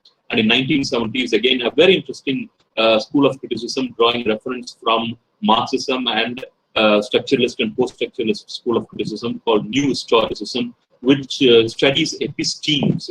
Epistemes is a very interesting idea. Sometimes back, through 3-4 months back, very often we hear this word called Attivarada. We all in my classroom, I often discuss how this name and of the episteme of Athivarada became so very prominent, which was not there some an year back. Even my parents, grandparents were not aware of it, and in a year or two, we will again forget that episteme. And after 40 years, today's generation of what is called 2K kids or 90s kids, they will be uncles or fathers or grandparents, and they will be telling suddenly in 40 years again the same story of Athivarada. Episteme is something like that. Episteme belongs to a particular age which goes hidden, and these epistemes are hidden in texts, and people try to draw out these epistemes by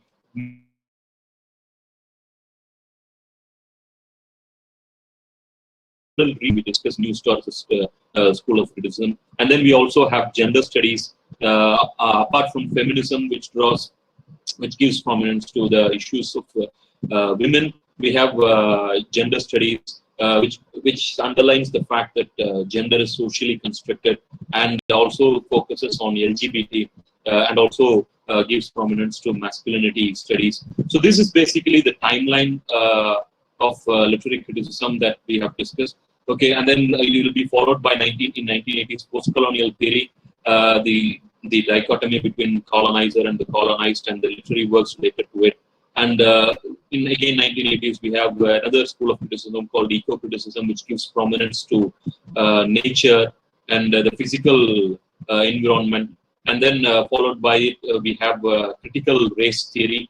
And in today's scenario, we know the kind of racial issues and problems and the struggles people face, especially in US. So again, critical race theory as a theoretical model tries to look into the texts, prominent texts, with a racial perspective. In 1990s, we have critical disability studies, which studies the images and descriptions of disabilities and how disability is viewed, considered in literary texts. In culture studies, it's a very important aspect. There are many humor and jokes in movies that make fun of people who have disabilities, and this goes unnoticed for many period of time. And critical disability studies brings back those issues into the focus and questions the seriousness of the text, the author, and various other things by portraying those things in a comical manner. And today we have, and after 2000s, we have post theory.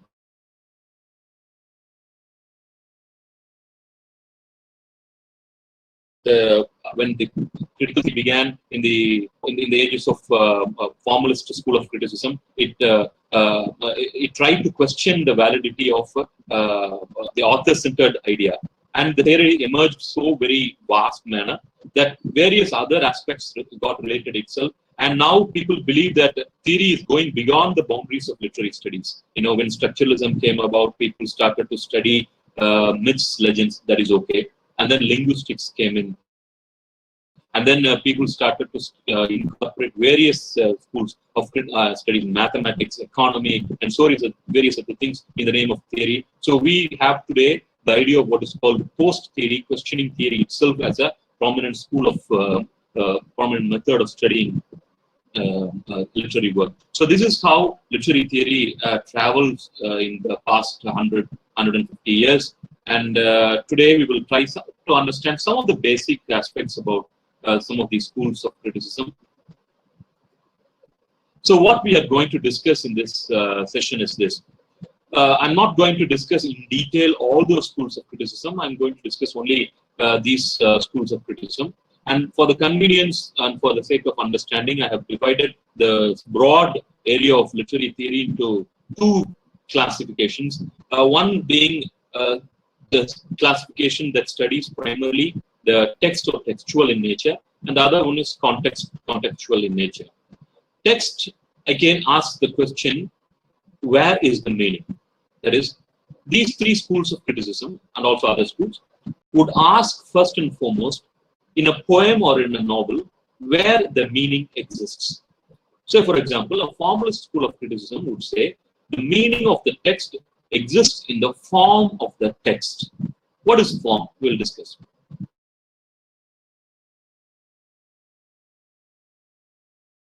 Of the criticism, something that is present inside the text, it is outside the text, and it is socially constructed.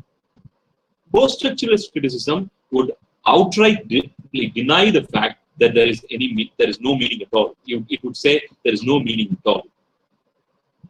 On the other hand, when we move to the next broad area of contextual analysis, we have new historicism, which insists on the idea of parallel reading. We have had a brief discussion on new historicism a while back. We will have a detailed discussion a little later. Post-colonial studies will study will find the meaning in the debate or dialogue or this dichotomy between the binary opposition of colonizer versus colonized. And psychoanalysts would say the meaning lies in the secret desires of the text, the secret desires of the characters in the text, or also in the author of the text.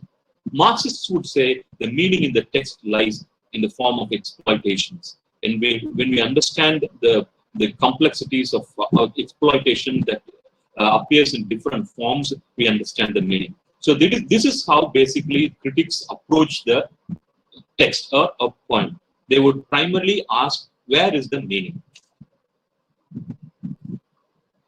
So what we are going to discuss, we will have a basic introduction to a particular school of theory. We are not going to discuss years, texts, and critics in particular. Of course, by doing that, we will make things too very complex. Of course, we can go back to our textbooks to understand those theories as definitions and other related ideas. So we are not going to do this now. We are simply going to have a very basic clarity over things. Okay, we will have this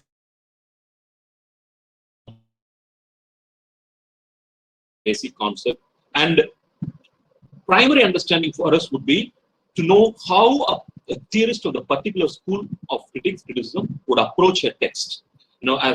Since I've already told you, most of the participants are students, you might be wondering what you will be doing for your research in future, maybe for your MPhil or maybe even for MA project or even for your PhD. And if you're planning to apply a particular school of thought for analysis for your literary text, how you can go about it. Now, we will have some basic discussion on those things, trying to apply those school of thought in some texts. And we will also have some basic key terms that we can often use in those schools of criticism. And we will also primarily focus on some examples or literary analysis. Okay, we'll begin with the first school of criticism, that is formalist school of criticism. It begins with Opaya's. It's a group of scholars. The list of names are already there: Victor Shklovsky, Boris Eichenbaum, Torin Ininov, Tomashko. And these are some of the important critics who belong to this Opaya school of criticism. This school of criticism is also called Prague School. What they interestingly did was they would gather as an informal study group and began to study literary texts. And with their study, created a shift in the paradigm. As I was told earlier in the beginning, this shift in the paradigm is so very phenomenal that they began to create a new method of approach to literary texts. Apart from, instead of studying texts as something that is born out of an author, they insisted on studying text as an autonomous entity.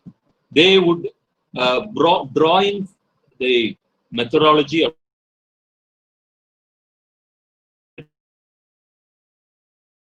scientific methods of analysis called objective. Subjective study, autonomy of the text. That is how they approached texts. Defamiliarization, again, is a very interesting technique developed by Victor Shklovsky. In your free time, you can perhaps study the text called the artist technique. Some of you even might have it as a part of your syllabus. In that, you would understand how Victor Shklovsky insists upon the idea of what is called astronomy. That is, defamiliarization as an interesting art or technique. So here, formalist critics would insist on the idea of the form and the technique over content. And this form and technique gives the literariness for a poem. So for a formalist school of critic, what he would do is he would study the text with the belief that this is an artwork, and what he would study. Let's say, for example, a poem is given for his analysis, he would try to understand what makes this poem a poem. That is how he would understand literary criticism. Again, another school of criticism that became an important side part of formalist school of criticism is new criticism. And this new criticism, again, very much similar to formalist school of criticism, believes in the intrinsic value of art. It is again opposed to historical or biographical data, and it decontextualizes data. It removes totally the context part of it. And the new critical approach believes in one important aspect of analysis. It is called close reading, and it gives importance to symbols, metaphors, similes, and various other things. I'll give you a very interesting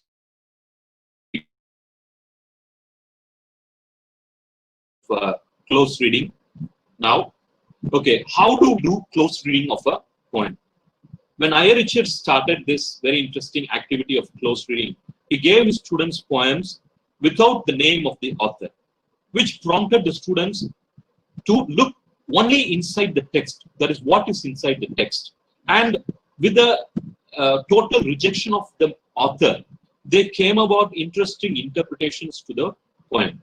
And how we can do a similar reading of a poem using this close reading of poem.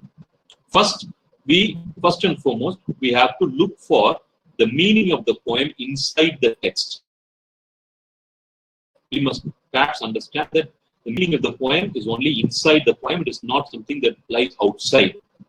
And next, look into the choice of words after reading the poem once or twice. Now, we have to look into the choice of words. Why this word is used and not another word? And why this word is repetitively used? Why this word is used only once, and that too somewhere in the middle of the idea? And we have to look into the choice of adjectives and adverbs. Why this particular adjective is used to describe this particular person. That is how we look into it. And then we ask the question, what makes the poem a poem? What makes this poem a poem? Why is this poem a poem and not a prose piece? This poem is a poem and not a prose piece because it has so many number of literary devices. What are those? And by doing that, we do a close reading. I'll give you a poem for a poem, and I'll try to do a close reading for having a clear understanding of it. You might have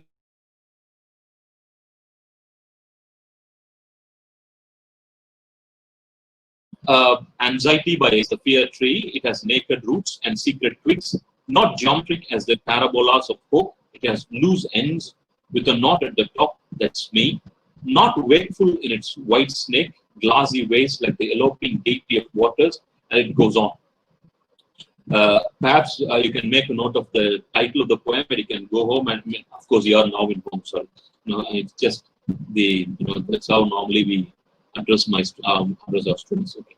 So in our homes, after the session, you can browse through the internet and you can search for this poem and you can read it. And what I have done is I've made a close reading of the poem.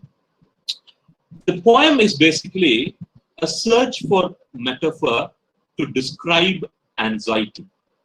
To search, it's a search for a metaphor describing anxiety. The poem primarily deals with the idea of knowing why do we have to find that metaphor to describe anxiety. And then he begins to, and when we read through the poem, we will find a list of metaphors to describe various ideas. We have the fear, fear being having the metaphor of a tree, and then roots having the metaphor of being naked, being hidden, and then twigs being sudden, and then finally hope is given the metaphor of a parabola. Parabola, as we all know, is having it's a geometrical figure which has ups and downs. Hopes having ups and downs. That is how the metaphor of being in a description. And then there is the metaphor.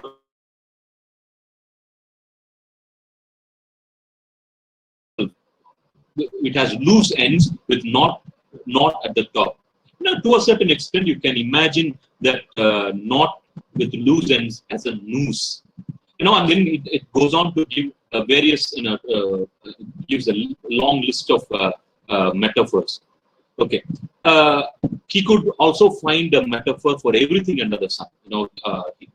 He could find metaphors to describe water, flames, air, etc. But he could not find a metaphor to describe anxiety. He says in the final line, but anxiety can find no metaphor to end it. It's a beautiful line. He says, if we find a metaphor for anxiety, the anxiety will also end. Which helps us understand the meaning of the word anxiety itself and also the significance of the word metaphor. So, say for example, a scientist would look for the understanding of the world in the form of texts, in the form of scientific facts.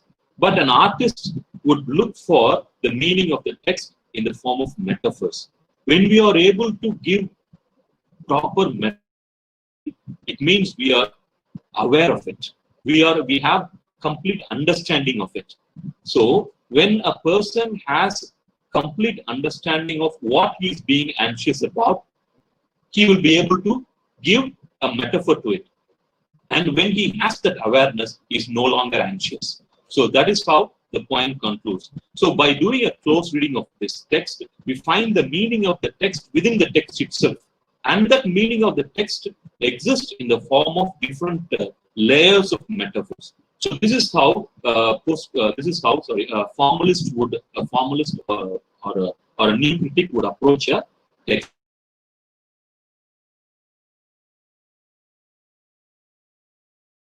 Structuralist school of criticism, unlike formalist school of criticism, which focus primarily on the text. Structuralist school of criticism undermined text-based criticism, and it says meaning is outside the text, and it says meaning is a kind of a combination of signs. In the figure you have this distinction of signifier and signified. Of course, I believe that most of you are already familiar with the idea of sign being arbit and what makes this relationship that is significant. Excuse me. I hope I'm audible. Okay. Yes. So the sign being the arbitrary in nature, and so many other things. You should have all studied those things in your linguistic classes. Excuse me. Okay.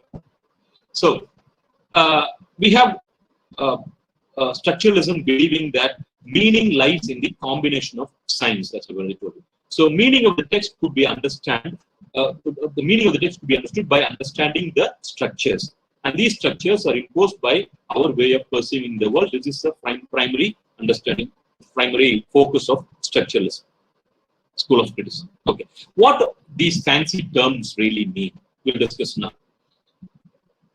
All human activities for structuralists are constructed and not nature. Language for them is the primary thing that constitutes our world. My friends and students from Tamil Nadu would know in a month back, one of the constant words, or the term that was often used in news is this idea called single source. We all know the meaning of this word single source and how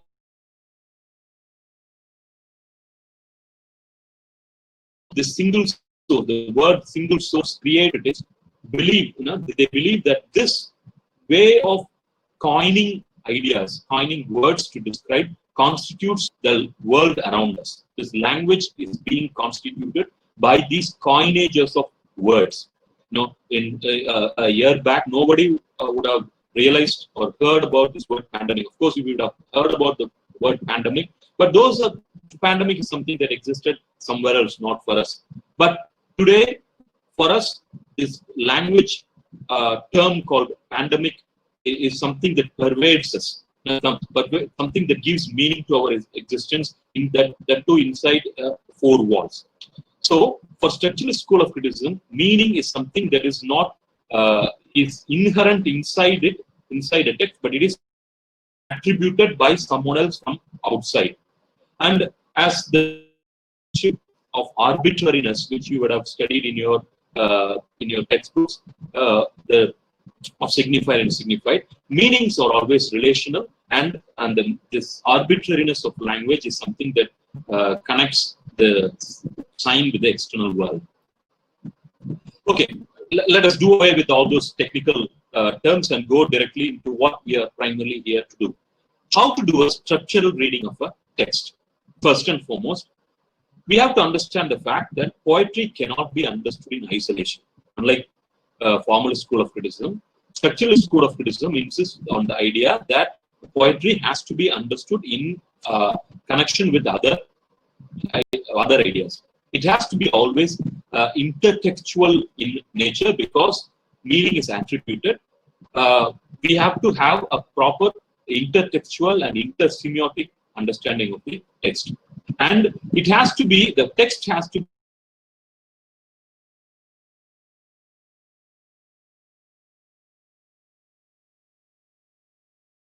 be fixed in a context, and you can see it. Okay, there is a constant movement away from the interpretation of the individuality of literary text towards understanding the larger structures. The structuralist critics often would move away from studying individual literary work as an isolated work towards fixing it as a part of a larger structure. That is how they approach literary texts.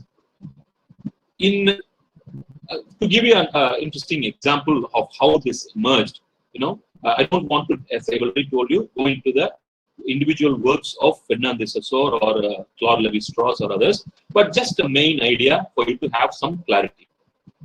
Psychologists in the beginning of the 19th century, even in the 20th century, were baffled by the idea of the mind's works.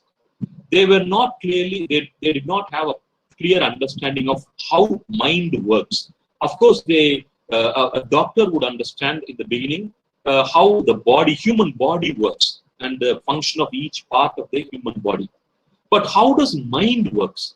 So that is when Sigmund Freud comes in and gives a very interesting interpretation that mind works in three different levels, and the mind is a part of that structure, and these three levels coexist and create the mind.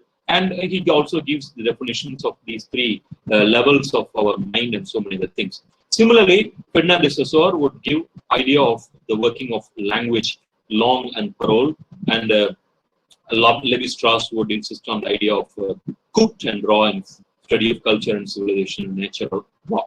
Similarly, study of poetry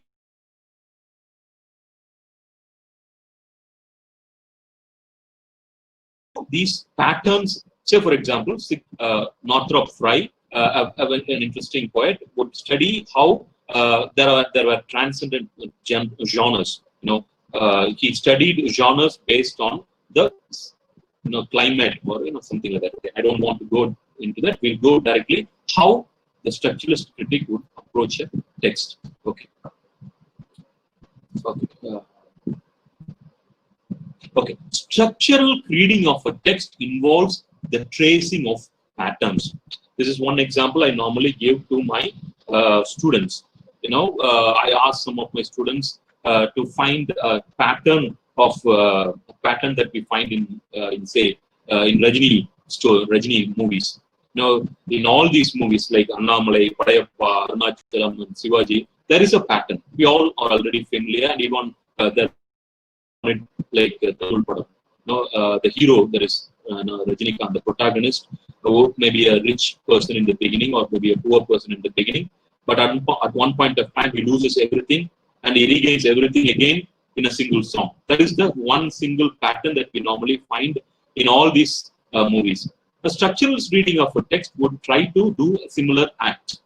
Just like how Levi-Strauss studied myths, Vladimir Propp studied narrative functions in what is called in folk tales. And the 5 points that you would see in the screen describes how folk tales from across the world exist. If you read through those 5 points of narrative function, you would very well find a similar pattern in your own regional folk narratives.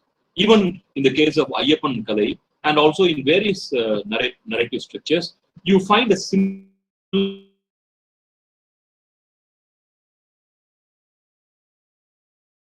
pattern to understand, try to trace a pattern that he finds in texts in general.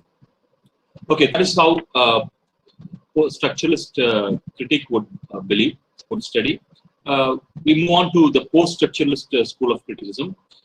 Just like how structuralism came against as a reaction against formalism, post-structuralism came about as a reaction against structuralism because it understood that structuralism is very much biased. I'll explain. When structuralism believed that everything can be understood in terms of studying patterns, it believes that this pattern has to be based on a center. And this pattern emerges where there will be a center, and this center governs that pattern. As we progress through this discussion through slides, we will have a better understanding of it.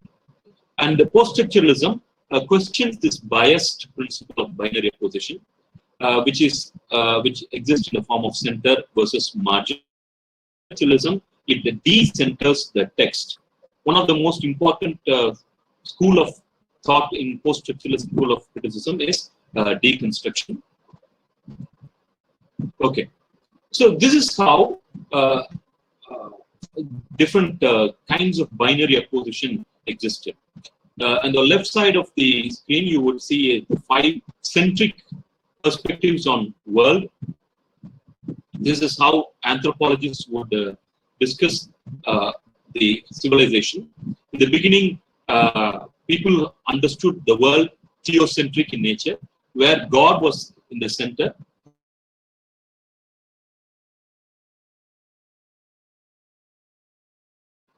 Everything else was understood with the help of God. And nature became the center. And later, anthropocentric. Anthropo is man. With the advent of science and technology, man became the center. And the world was understood with the perspective that man being given more important prominence. And logocentrism became prominence. Not man, but man's idea is more important than anything else. Now, ideas-driven world became prominent.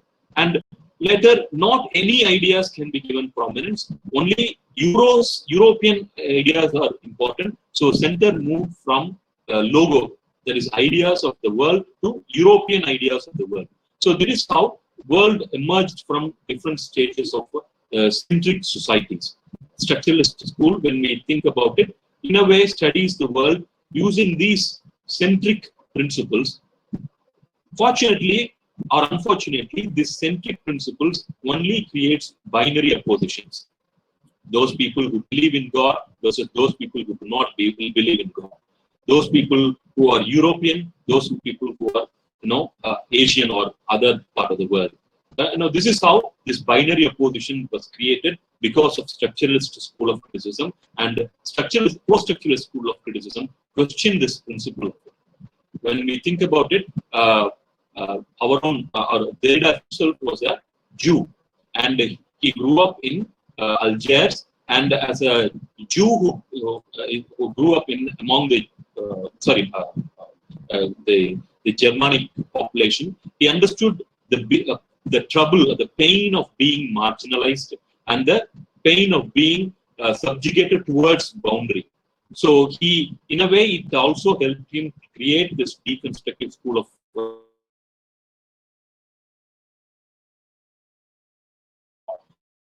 which insisted upon giving prominence to the periphery or the margin.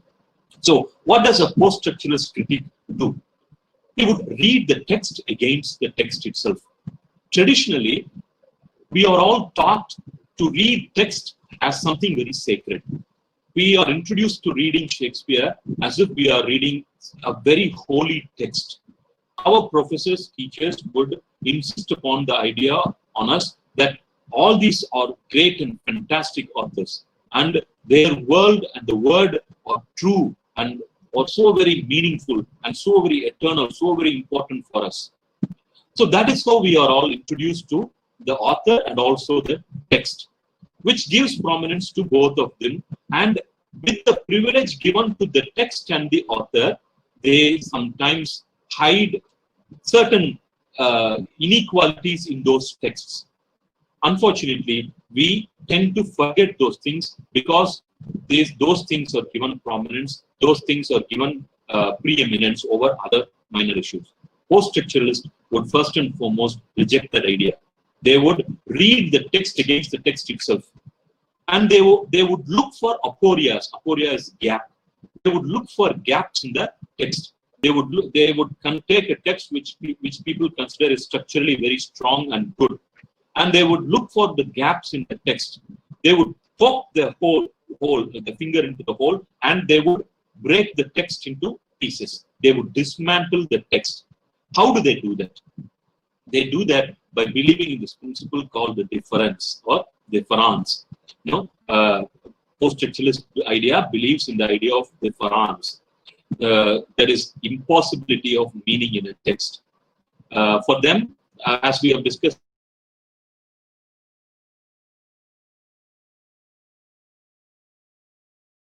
structuralist school of arbitrary in nature, that is deferral. Say, for example, you happen to, if you want to find the meaning of a particular word in a text, you go to refer a dictionary, and you do not know a particular word in the definition of the you find in the dictionary. You go again to that word again in the dictionary. So the meaning goes on and on and on.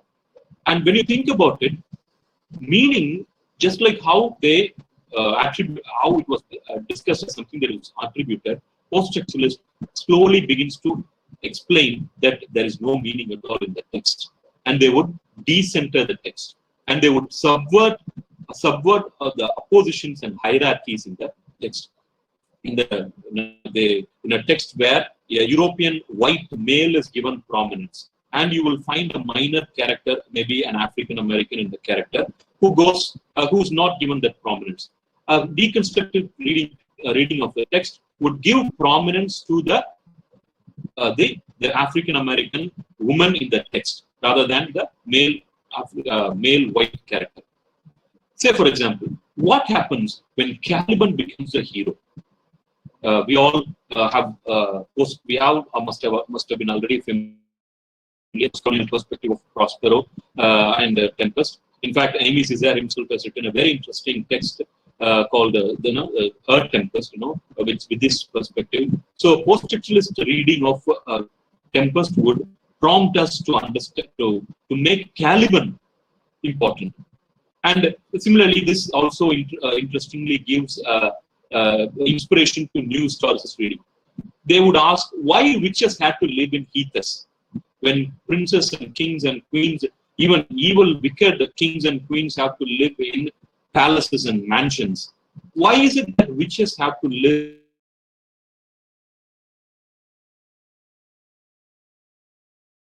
in heaths? Which, in the new historicist reading of text, help the history of it and trace new histories. We will discuss those things in later. So this is how a post-structuralist critic would approach a text.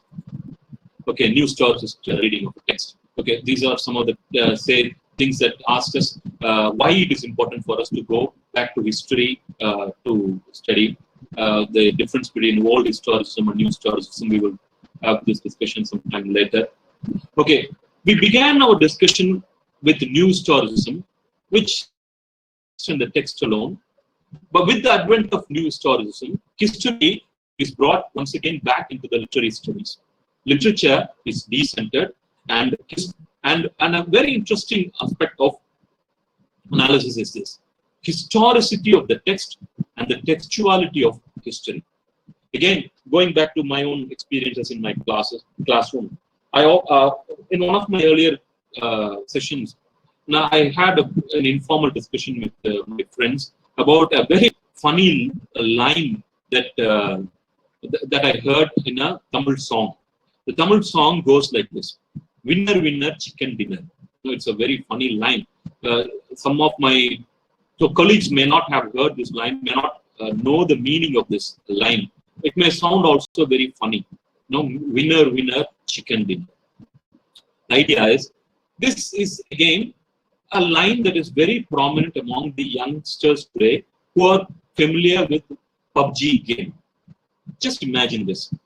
After 50 years, after 50 years or 60 years, a person, a young boy who listens to this poem, what will be his thought? How can he know the meaning of this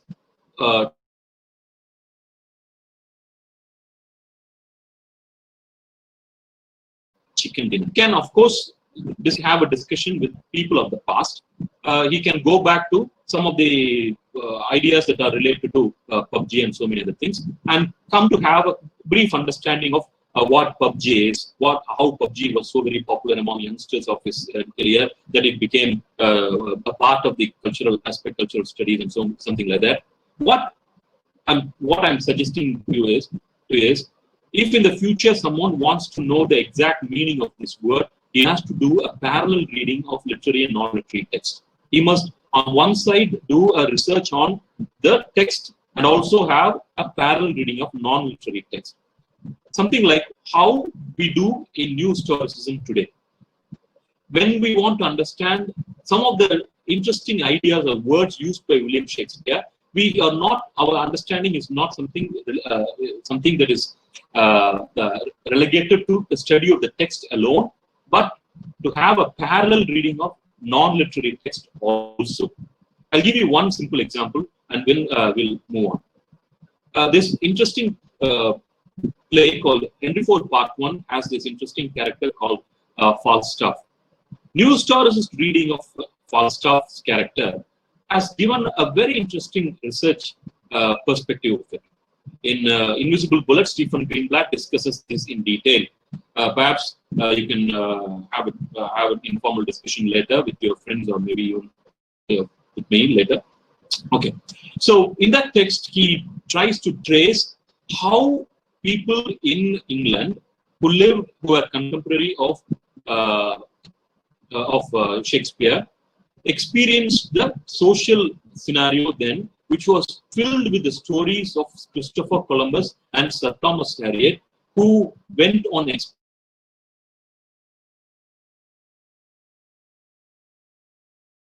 conquer new lands, and how they deceived the indigenous peoples of those lands and brought back those stories of their deception to their native lands.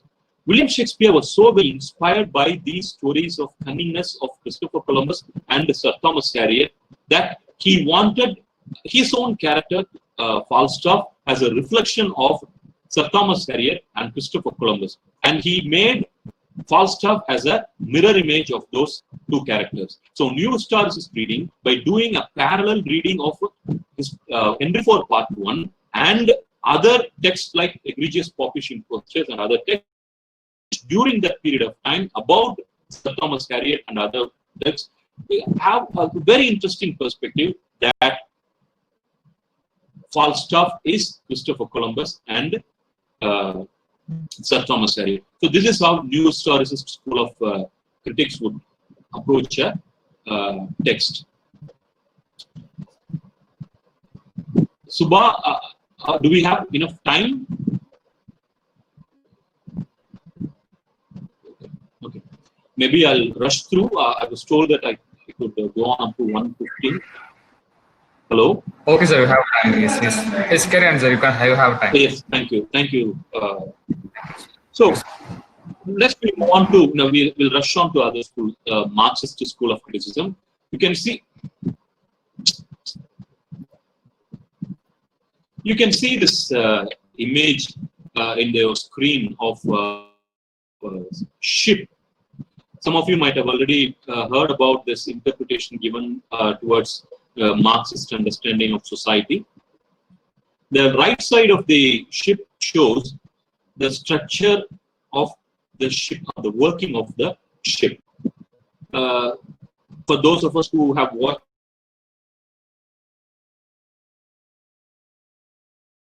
Titanic, we are familiar with this.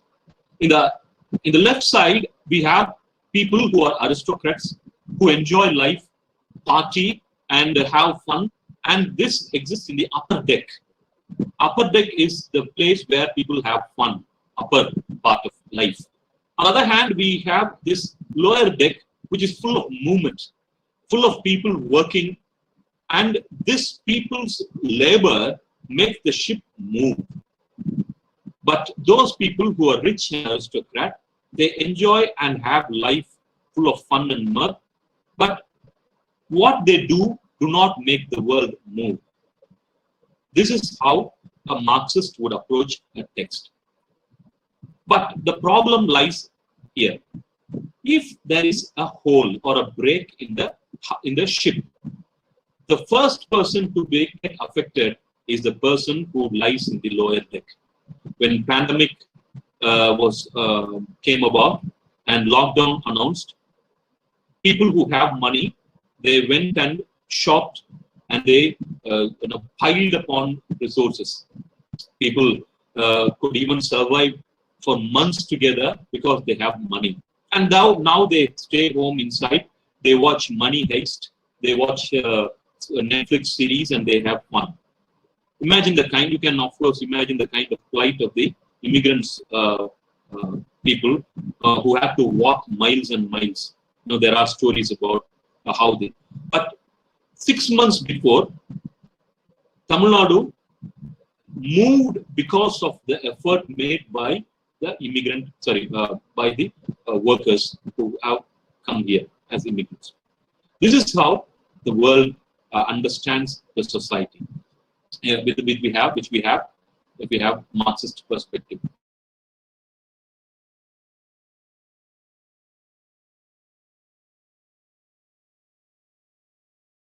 There is a first person, the one who makes the ship move. Marxists believe in the idea of this difference, base and superstructure. Base for the Marxists is the economy, and everything else is superstructure. Marxist believes in the principle that economy drives and determines every other thing. A marriage, if we take it as a superstructure, different kinds of marriages happen. Sometimes people who are very rich spend so very lavishly. We find in Facebook posts how people spend so much money on so many unnecessary things about YouTube videos and premarital videos and so many other things, and how they could afford to spend their money for spending on marriage. And we also have, on the other hand, poor people, who spend so very less but still manage to get married. And a few days back, we have seen the image of the Chief Minister of Kerala's daughter getting married, and how it was so very simple.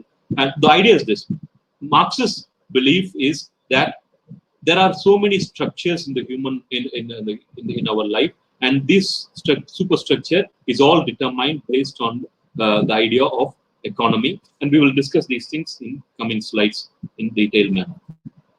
Okay. It believes in the fundamental principle of dialectical materialism. You might have heard this idea of what is called, change is the only thing that never changes. It's a popular term people often associate with Karl Marx. But this comes about with our with the clarity of knowing what dialectical materialism is. Marxist principle approaches, unlike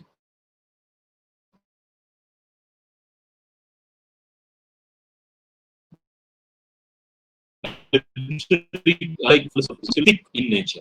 For Marxists, structuralist, post-structuralist, and other idealistic school of criticism are very much metaphysical in nature. But for Marxists, literary criticism has to be dialectical in nature. It must have this deliberate discussion in it, and it is something that is materialist nature. Materialism, unfortunately, as a student of literature, we often condemn is as a desire of wealth. For Marxist literary criticism, materialism is material. Ideals is study of ideas. Materials is study of materials. For them, this world is made of materials. Marxist literary critics, this world is made of materials, and these materials are made with the heart and soul put in by laborers, with the help of the labor they do, and these laborers are exploited. Marxist literary critics would question and study that primarily. Some of the key terms that we often find in Marxist literary criticism is ideology. We have this very interesting term by Louis Althusser: ideology interpellates individuals as subjects. But as I promised earlier, I'm not going to deal with the technical bombastic terms. So let us not go into that. Hegemony and reification. How people are turned into commodities. How people are turned into commodities. Even you could draw so many examples of this in the today's pandemic period. How people, because of the kind of situation they are in, have been turned into commodities because of the what do you call the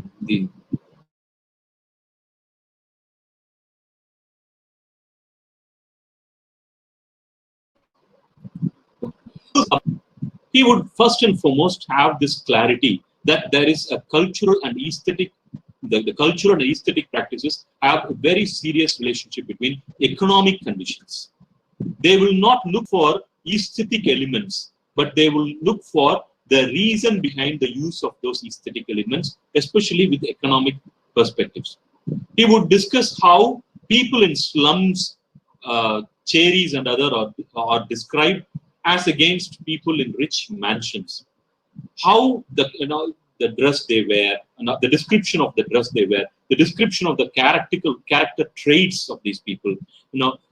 Sometimes in the movies we often find people in slums being the people who are rowdies, people who drink, people who are we often find the slums as where there are full of drugs and so many other things. So Marxist critique of reading of text would undermine those things, and it will also highlight the pervasiveness of hegemony and ideology, how ideology is hidden inside the text and pervades so very clearly about it.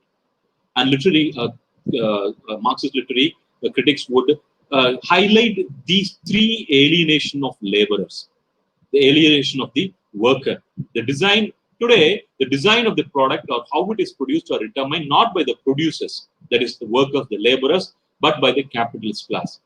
The Marxist literary critic would highlight in the text how this happens. And he would also highlight how the worker, the laborer, is alienated from the product. Unauthorized Shavalai is a wonderful example of this idea. I may spend a minute or two to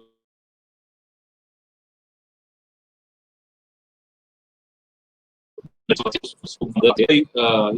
former Chief Minister of Tamil Nadu wrote this short story Shavalai long back, and in this short story, a laborer who works in the farm of a rich man has a Shavalai, there is red plantain in his home, and his son is so very fond of this plantain, and he wants to have a bite of it, but his father wants him to wait for a few more days so that it may become eatable, ripe.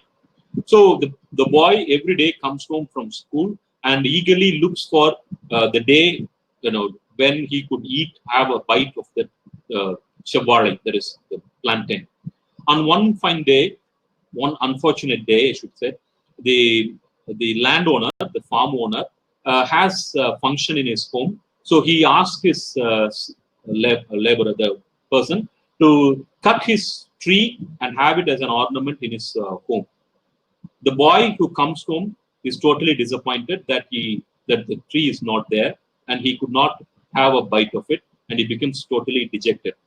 And the next day, the rich man, the landowner, simply throws away that tree in the dustbin.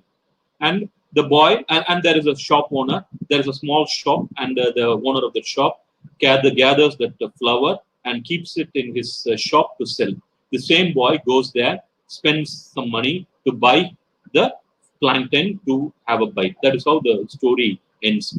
This story again helps us understand how the worker is alienated from the product which he himself makes.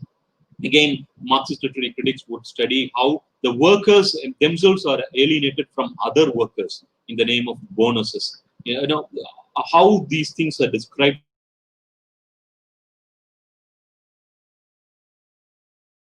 in literary texts and so many other things. And we have post-colonial studies. We have elaborate discussion in the morning itself regarding how post-colonial studies has to be something that is questioned fundamentally by indigenous scholars. I think as the slide itself suggests, we can move on. Okay. What does a post-colonial critic do? He would look into the problems of post-colonial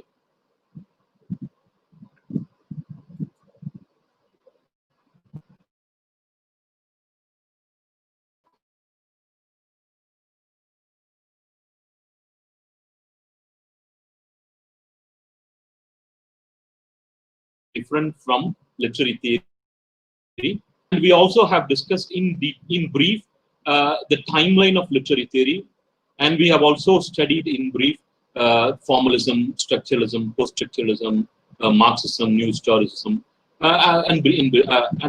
and unfortunately, because we did not have enough time, we had to skip post-colonial studies. And even there are so many other theories related to gender studies, disability studies, and various other things.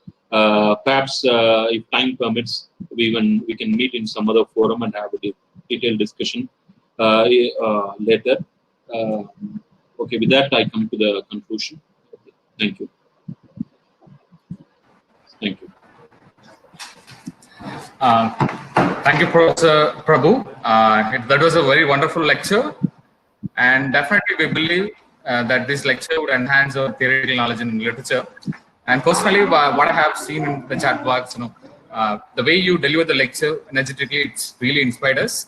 And now let's move on to our Q&A session. And first question, you talked about Marxist reading of text. The question is, how do we apply Marxist way of approach in Dalit literature? Dalit literature related to novels, fiction, and poems. Can you explain that? Okay, it's a very interesting question because there is a dichotomy these days that happens regarding Marxism versus Dalit studies. Dalits would often make a complaint against Marxist school of criticism, saying that they do not give focus on caste studies and other things. But anyway, if a Dalit study, a Dalit novel has to be studied with the perspective of Marxist school of criticism, exploitation based on labor and class and capitalism can be understood. I have given some points regarding those three alienations. In addition to other kinds of alienations that is very peculiar to gender, class, and caste, can be used for Dalit studies to analyze Dalit text. Yes. Thank you, sir. Thank you so much. And next question from Ravindranath. And his question is, what does Marxism say regarding post-theory? What does Marxism say regarding post-theory? I don't know. Yes, I think I should go back to my own. It's a very interesting question. At this moment, I have no clue. because Marxism itself is fundamentally a field of study that is not so very theory-based. It insists on field-based study. So I think they would very much appreciate the idea of post-theory, yes. Okay, got it, sir. Thank you. And next question from Subapriya, and her question is, actually, we lack beginning literary compared with Westerners. Why is it so? How to bridge the gap, particularly with the regard to Indians? I'm sorry, MB, I can't hear you. No, voice breaks. Professor, am I audible to you? Yes, I can hear you, but sometimes voice breaks. Yes. Oh, I'll repeat the question again, sir, from Subapriya. Yes. Actually, we lag behind in literary theory compared with Westerners. Why is it so? How to bridge the gap? Again, it keeps breaking. Oh. Maybe my signals may be very low, sir. Yeah. Okay, so anyway, Professor Prabhu is available.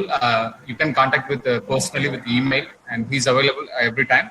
And let's conclude our session. And now I would like to request Professor Mrs.S.Arasi, head of the department, Pachiayappa College, to present vote of thanks. A happy afternoon to all gathered here.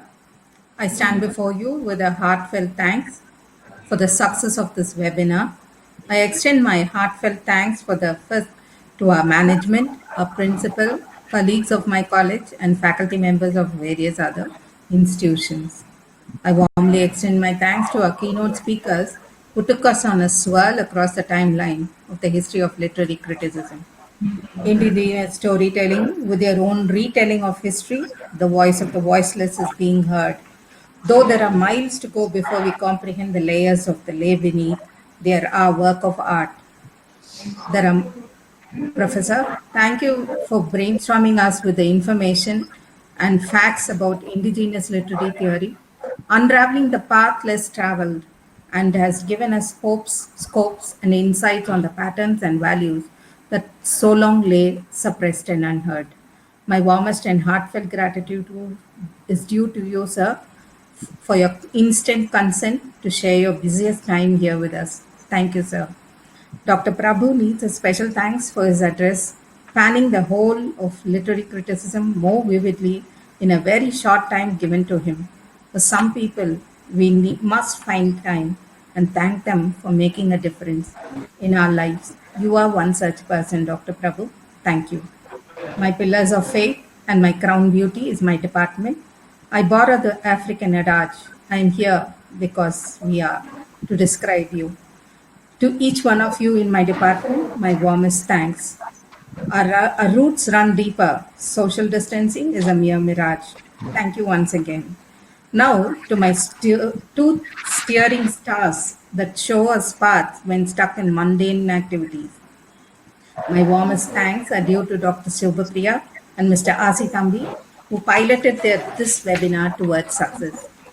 Last but not the least, I thank the participants of the webinar for their overwhelming response and strong support. Thank you for cooperating with us. Without you, this webinar would have no meaning. With these words of gratitude, I sign off. So long. Before this last goodbye, please fill up the feedback form so that we will be able to send you the e-certificate. And also that it will take some time also because it's a huge number that we have to fill up. Kindly bear with us if there is any delay in sending the e-certificates. Thank you. Thank you, ma'am. Thank you, ma'am. Thank you, sir. We are very grateful to everyone for joining us today. And please to join other Pachiayappa College events in the weeks and months to come. And thank you, everyone. Thank you. Good day.